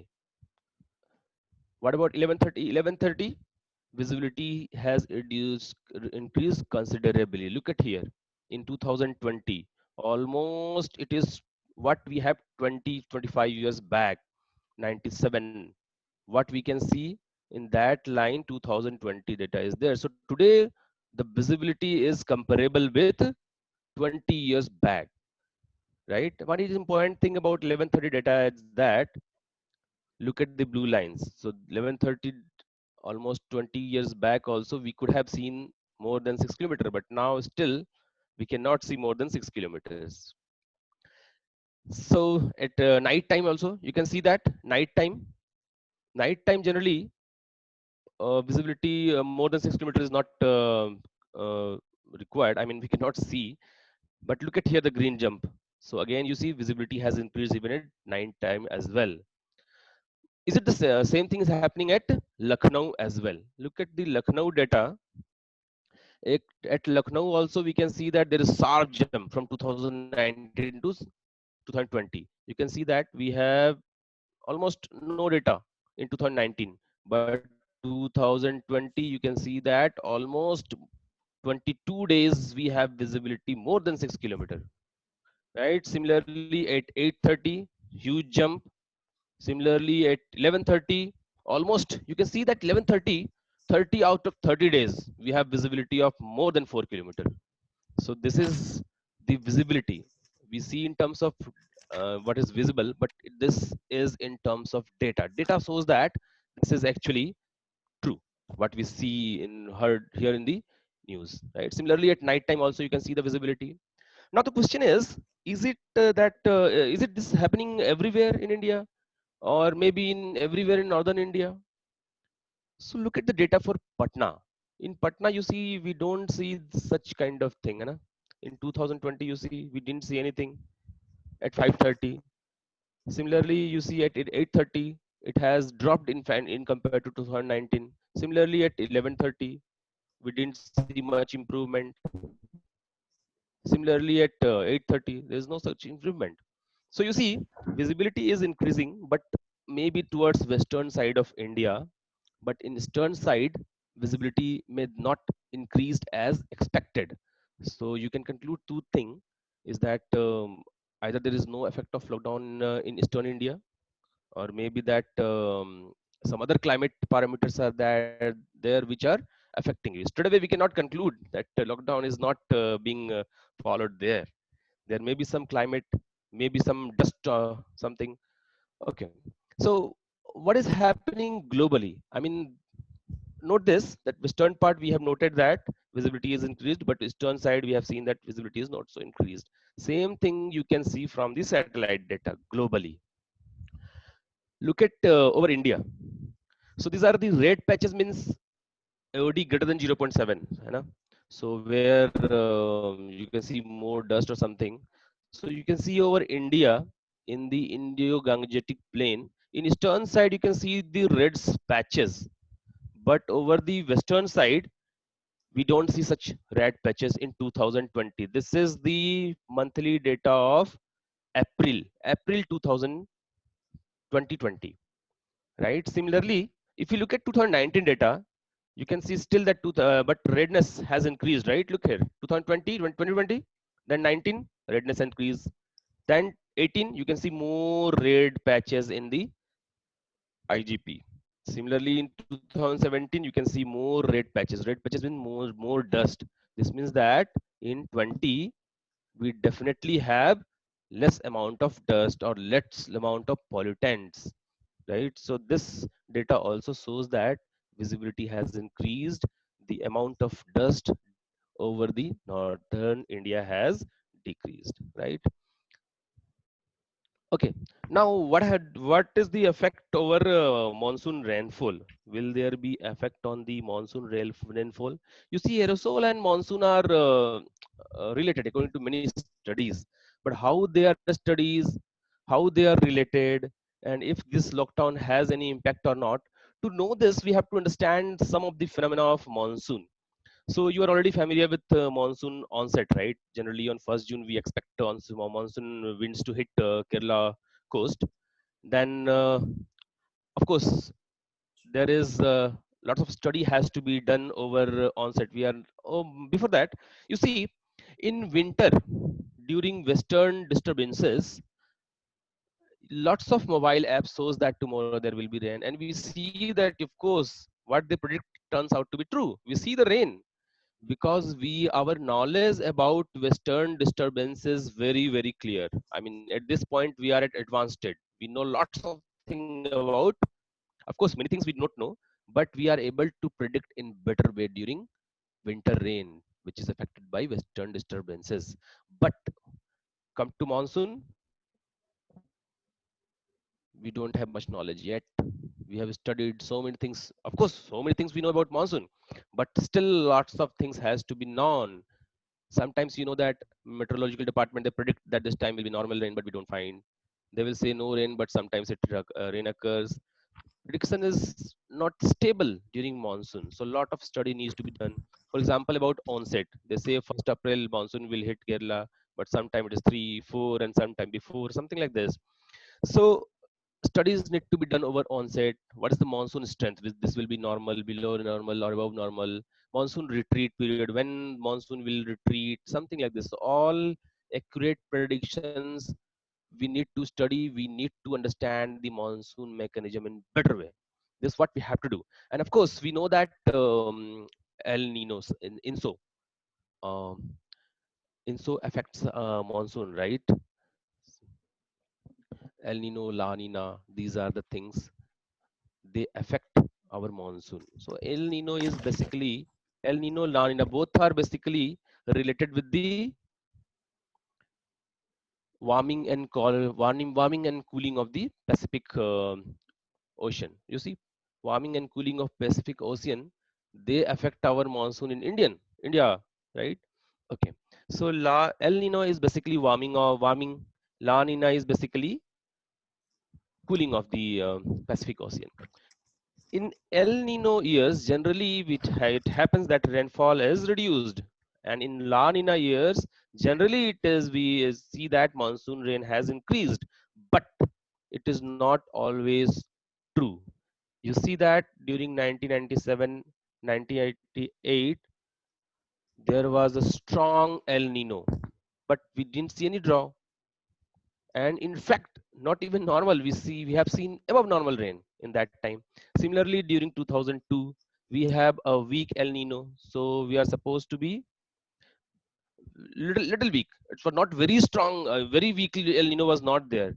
So El Nino generally supposed to increase the rain, but that time we have seen the very dry monsoon, right? In addition, monsoon is also, many studies have shown that monsoon is affected by, I mean, here we have discussed that monsoon is affected by the temperature far in Pacific Ocean. Similarly, many studies has shown that monsoon is affected by the snowfall in Europe, which is far from our, right? So Eurasian, like rainfall over, I mean, snowfall over Himalayan and Europe affect our climate. How they affect? Less amount of snow.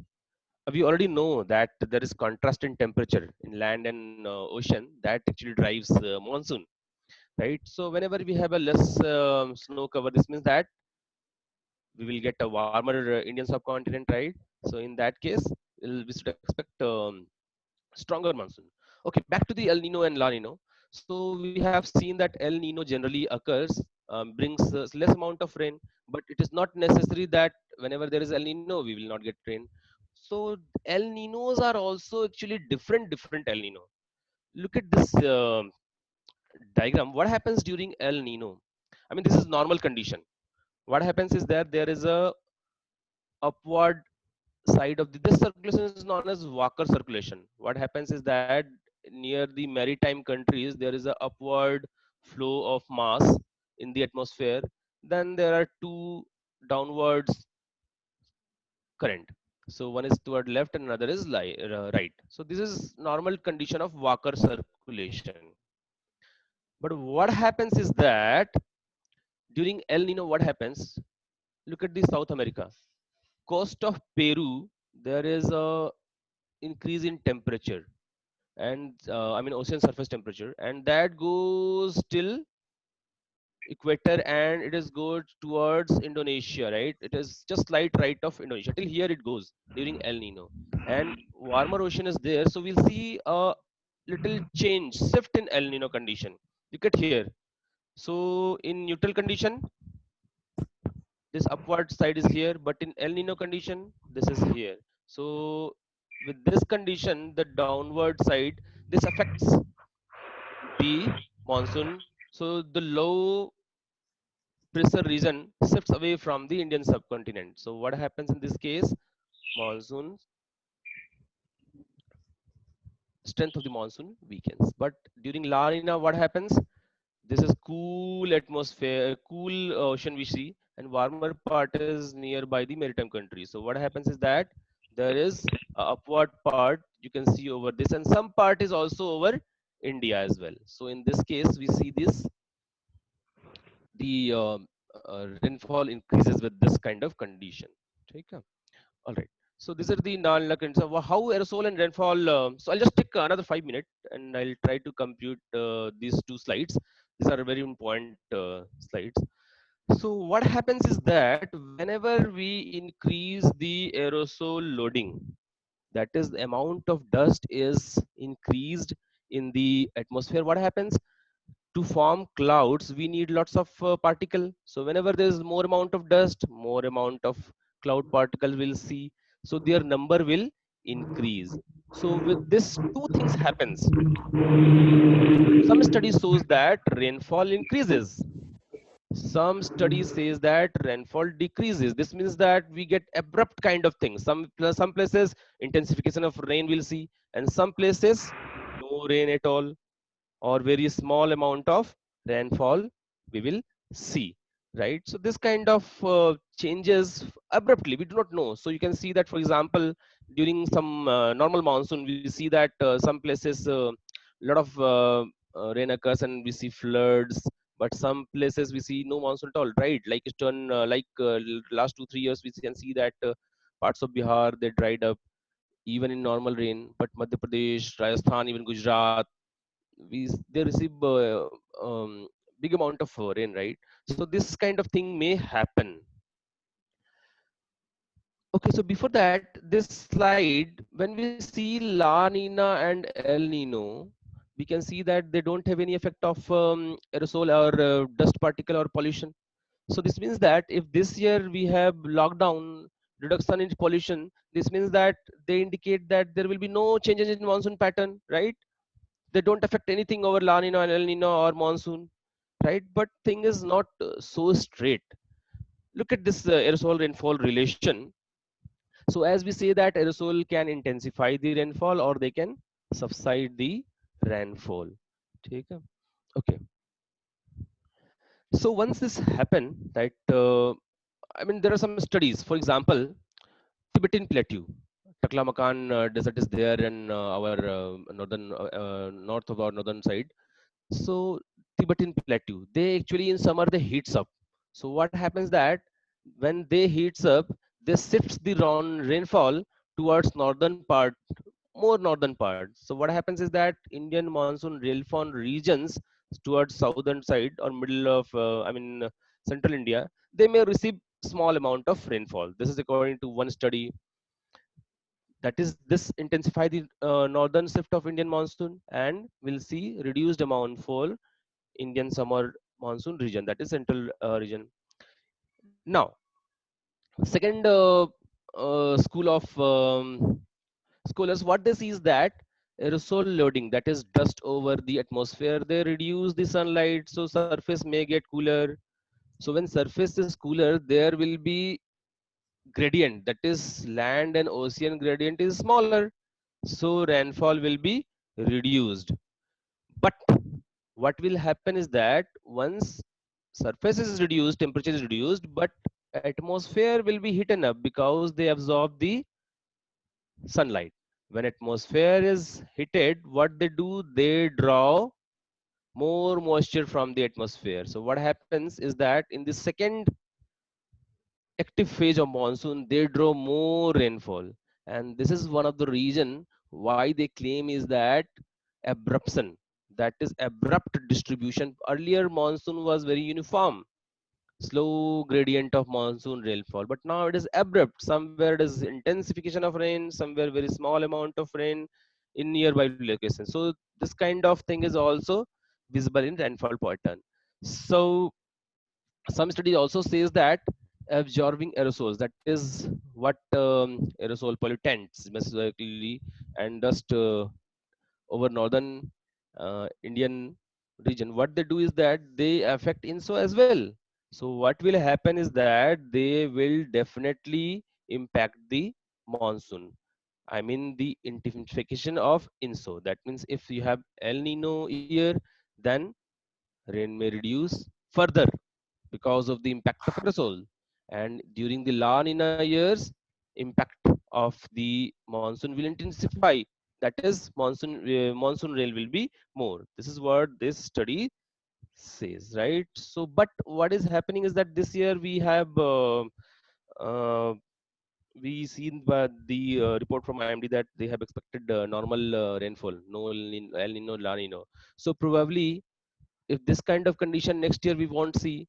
You see, to draw a conclusion, what we need is simultaneous occurrence of things. So for example, if this year we see lockdown, that is huge reduction of aerosol loading, and at the same time if we have La Nina or El Nino period, then we can draw some sort of conclusion, we can study. But we don't have any La Nina, El Nino here. Of course model can give you some answer, but model gives output what we already know. They don't gives us new information, right? So this kind of study, collectively we all have to come together and we have to study, of course, but interest also has to be has to be there. So I request all the young leaders, all the young scientists and young students that in case they are interested, they should pursue some sort of research in climate science as well. This is extremely, I mean, work is required, hard work is required to understand the processes and to get information from the data. But still, if they get interest, just start working hard to gain the information and do a good thing for humanity and our India. So with this, I'll stop my talk, and I thank all of you. धैर्यपूर्वक सुनने के लिए आप सबको धन्यवाद कहना चाहूंगा मैं. Is there any questions from the participants? We can consider one or two questions. Any questions from the participants? So thank you, sir. Thank you, sir, for sharing your views.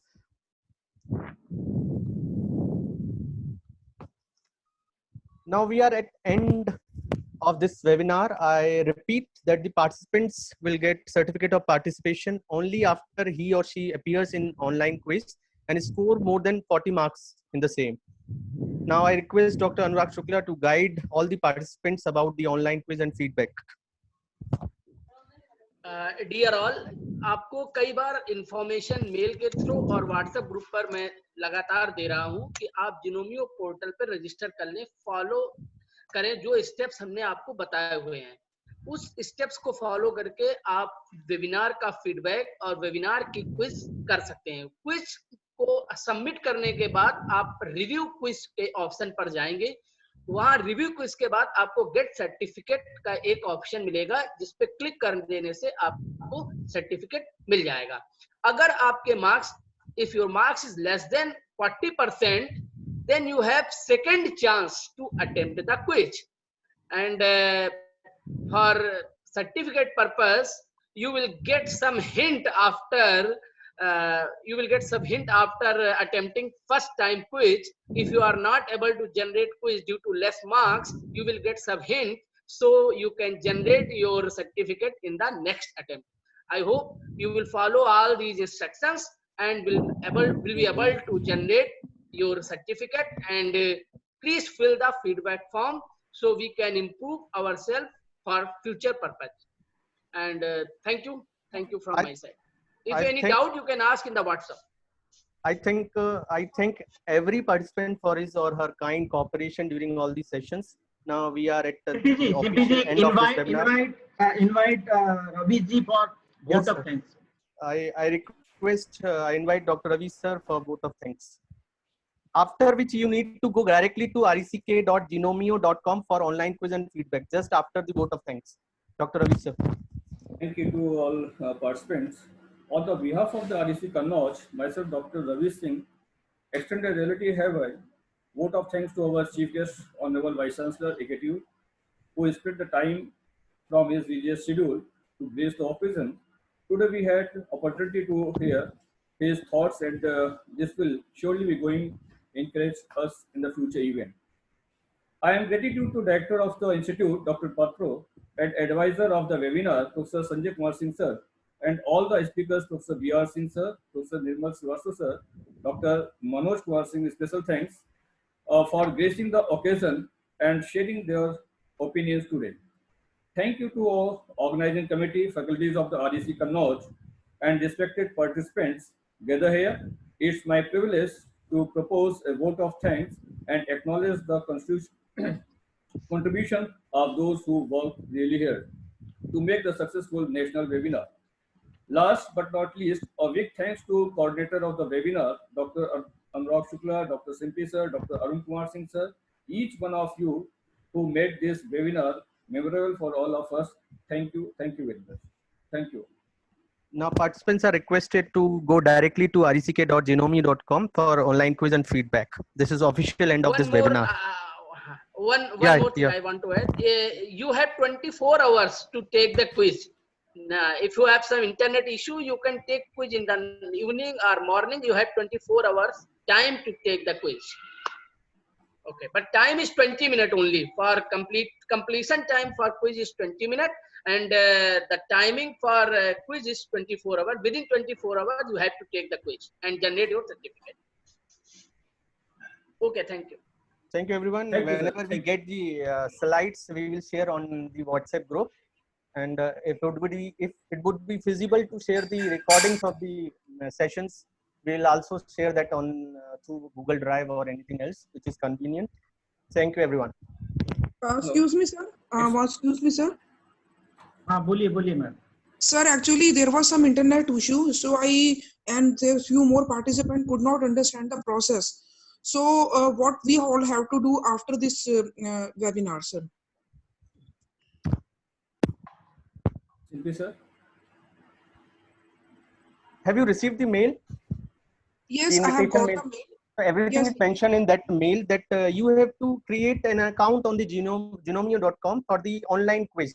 When you generate your account on the that website, you will find a link for the online quiz, and you just go attempt that quiz. If you score more than 40% marks, the certificate will automatically be generated there.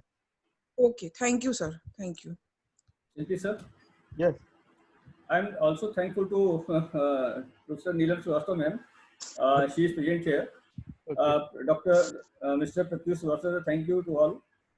Sir, I want to some Neelam Srivastava, ma'am. Please, if you want to some say words. Sir, is there any time limit to like? Please, sir, ये नीलम ma'am को जा open unmute करिएगा. हाँ. Afternoon, everyone. Welcome, ma'am. Welcome. Thank you so much, and congratulations, Dr. Patroji, for organizing such a nice and informative webinar. Thank you, ma'am. ये सब आपके आशीर्वाद है.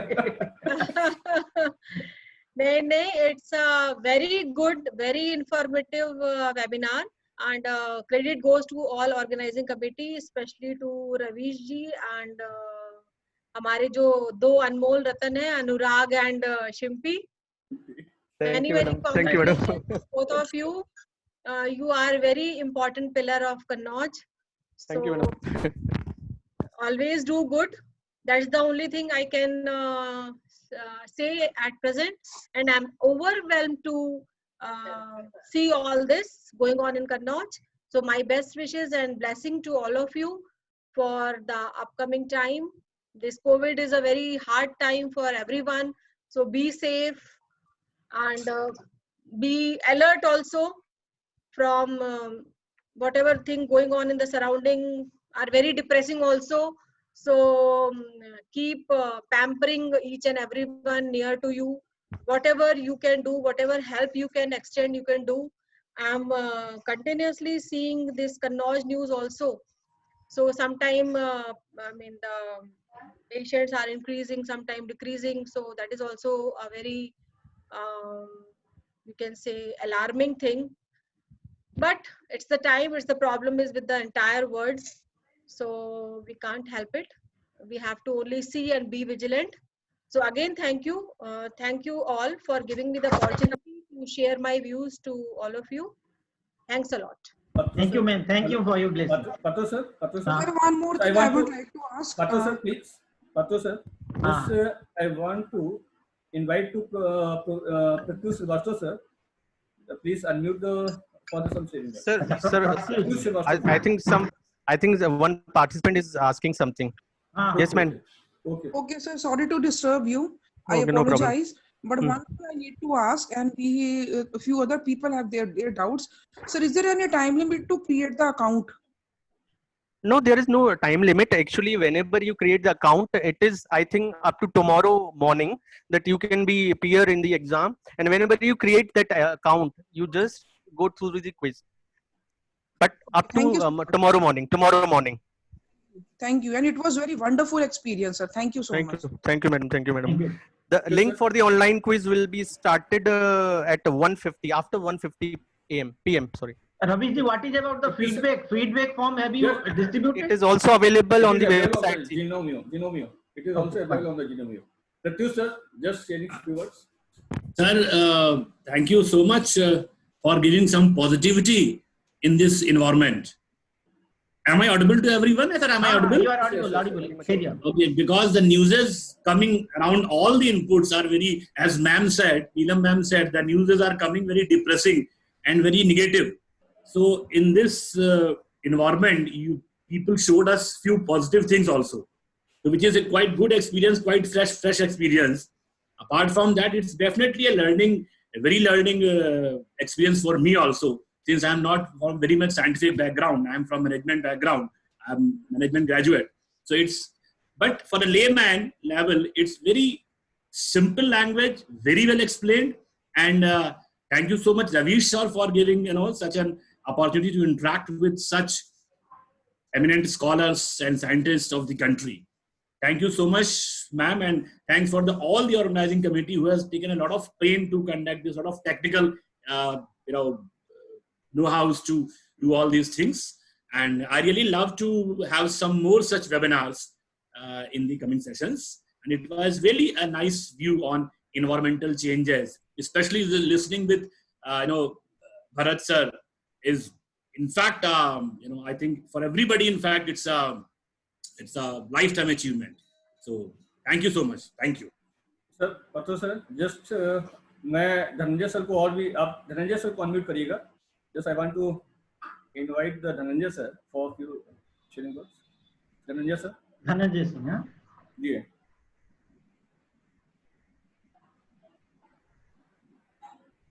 धनंजय सर. हो नहीं रहा, उनको बोलिए अनम्यूट करें. Dhananjay sir. Dhananjay sir.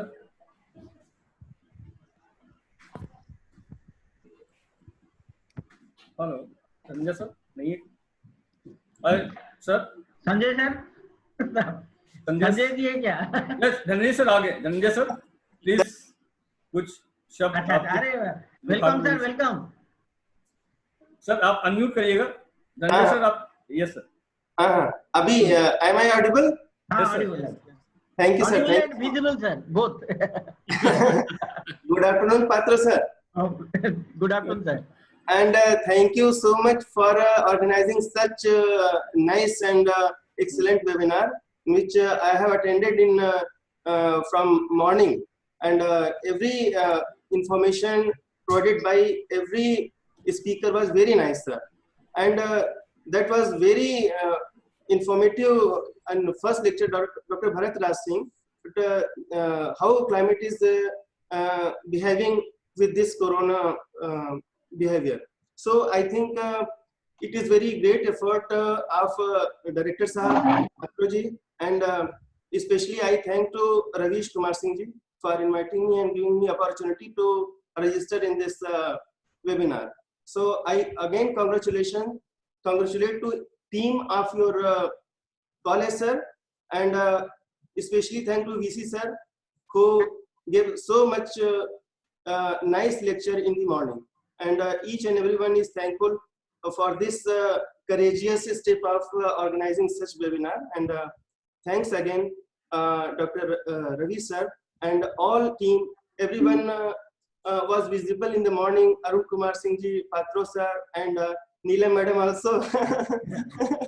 So everyone is visible on the screen. So it's very nice, informative webinar. And I again thank you, Dr. Ravi sir, for inviting me and giving me opportunity to register in this webinar. Thank you so much. Thank you, sir, for your blessings. I hope our other department faculties will follow the same pattern and they will organize more webinars in the coming days. Sir, thank you so much. Thank you, sir. Sir, one person is present here. Dr. JP Tripathi is present here. So I want to invite Dr. JP Tripathi. Dr. JP Tripathi, sir, please unmute. Dr. JP Tripathi. नाम क्या है उसमें देखना है. Sir, Dr. JP Tripathi. जैसे कुछ नहीं है. JP Tripathi. मिल गया अभी तक. JP Tripathi sir. Camera on कर दीजिए. Dr. JP Tripathi sir. हाँ, उनका अनम्यूट हो गया. They can start. Dr. JP Tripathi sir.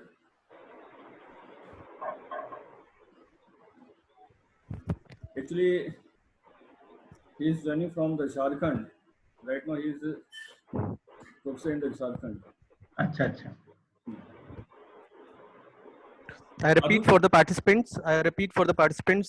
The link to generate the e-certificate is open up to tomorrow's morning. So don't be in a hurry. Just create an account, go online, go for online quiz, and generate your e-certificate up to tomorrow's morning.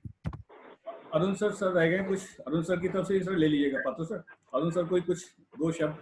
Now quiz and बीच में तो दिख नहीं रहे थे, मैंने ढूंढा था. नहीं अब आ रहा है आगे Now quiz and feedback can be taken. Right okay Arun ji over to you, कहाँ गए? अरुण सर नहीं यार कैमरा एक मिनट रुकिए यार हमारे हाँ फोटो दिखाओ फोटो। रुकिए आ रहे हैं आवाज आ रही है? नहीं नहीं अपना कैमरा ऑन करो पहले। कैमरा देखने लायक नहीं है यार। अरे ऑन करो रिकॉर्डिंग हो रहा है ना, यू शुड। हाँ सर आप दिखने तो चाहिए। हाँ वेरी गुड जी बता जी हाँ give your views.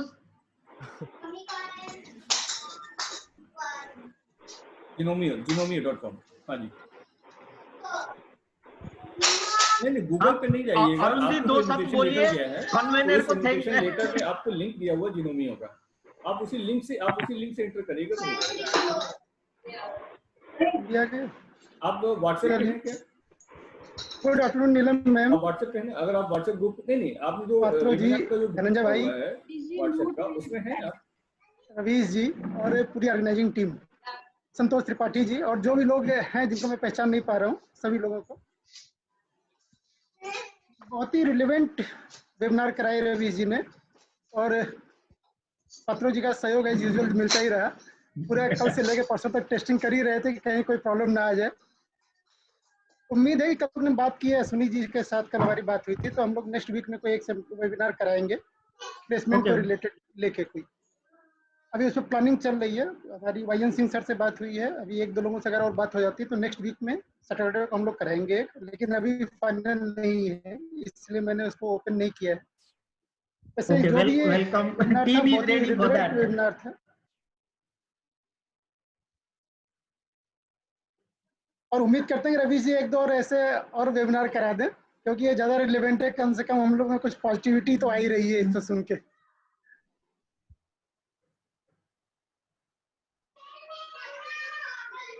Neelam ma'am कुछ एक्सपर्ट कमेंट्स।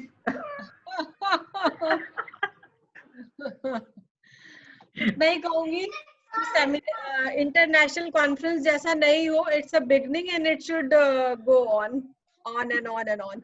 नहीं मैम एक कॉन्फ्रेंस भी हमारा होना था, वो कैंसिल हो गया ड्यू टू दिस पेंडेमिक्स, तो जून में हम लोग प्लान कर रहे थे।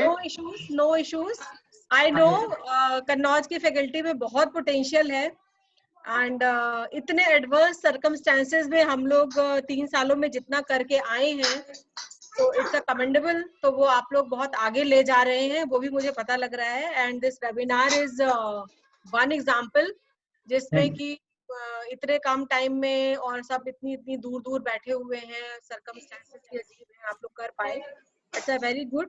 एंड मेरे को लग रहा है अगला अरुण सिंह जैसे बोल रहे हैं हम लोग करेंगे। कुछ अलग अलग टॉपिक्स हम लोग सोचते रहे, कुछ पब्लिक इंटरेस्ट पे, कुछ हेल्थ पे भी एक करा जा सकता है आजकल, वो भी काफी एक इम्पोर्टेंट एस्पेक्ट होके आ गया है। इसमें भी मुझे लग रहा है अरुण सिंह जो बिजनौर एंड ऑल ग्रुप है उसका अभी मेरे ख्याल से हम लोग इंटरनल लोग ही है ना, ये तो बाद में इंटरनल नहीं, all the participants are there, 83 participants. तो that we can discuss afterwards. But बहुत बढ़िया किया है हम लोगों ने और उम्मीद है आप लोग बहुत अच्छा आगे जाएंगे।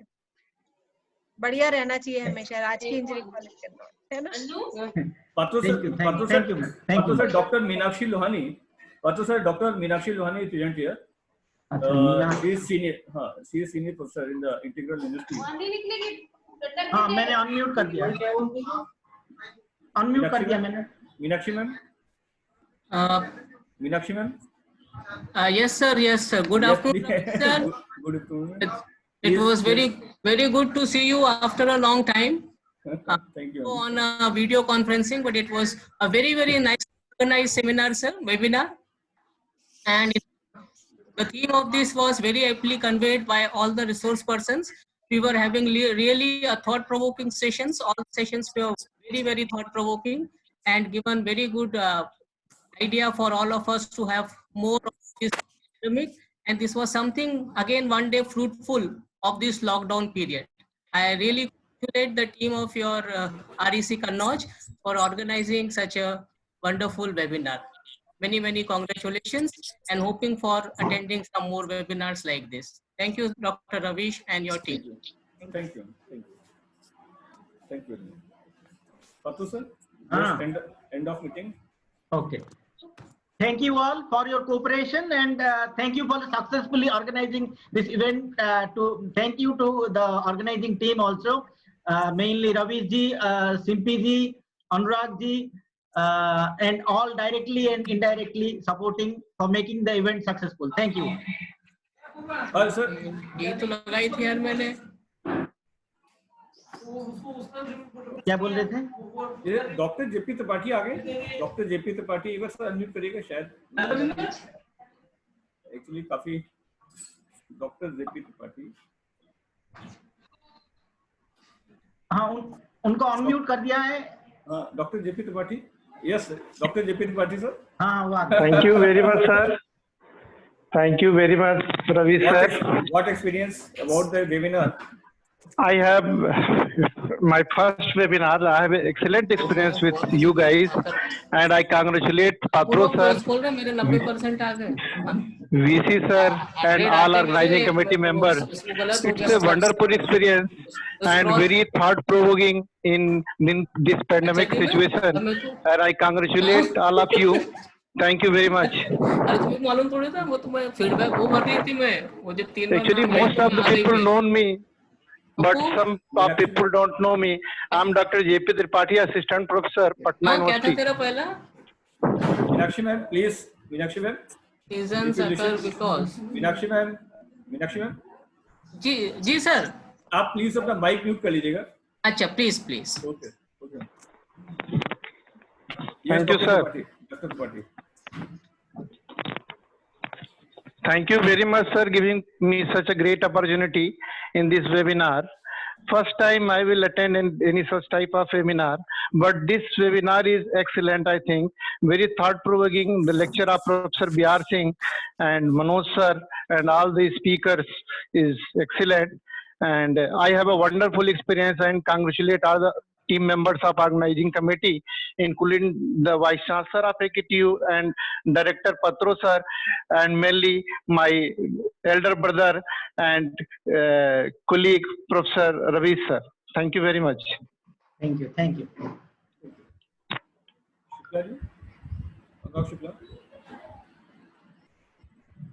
अनुराग जी कुछ बोल रहे हैं? No sir, no sir. Shall I end the meeting? End of the meeting. Okay, sir. Thank you. Thank you all. Thank you again. Thank you. Thank you.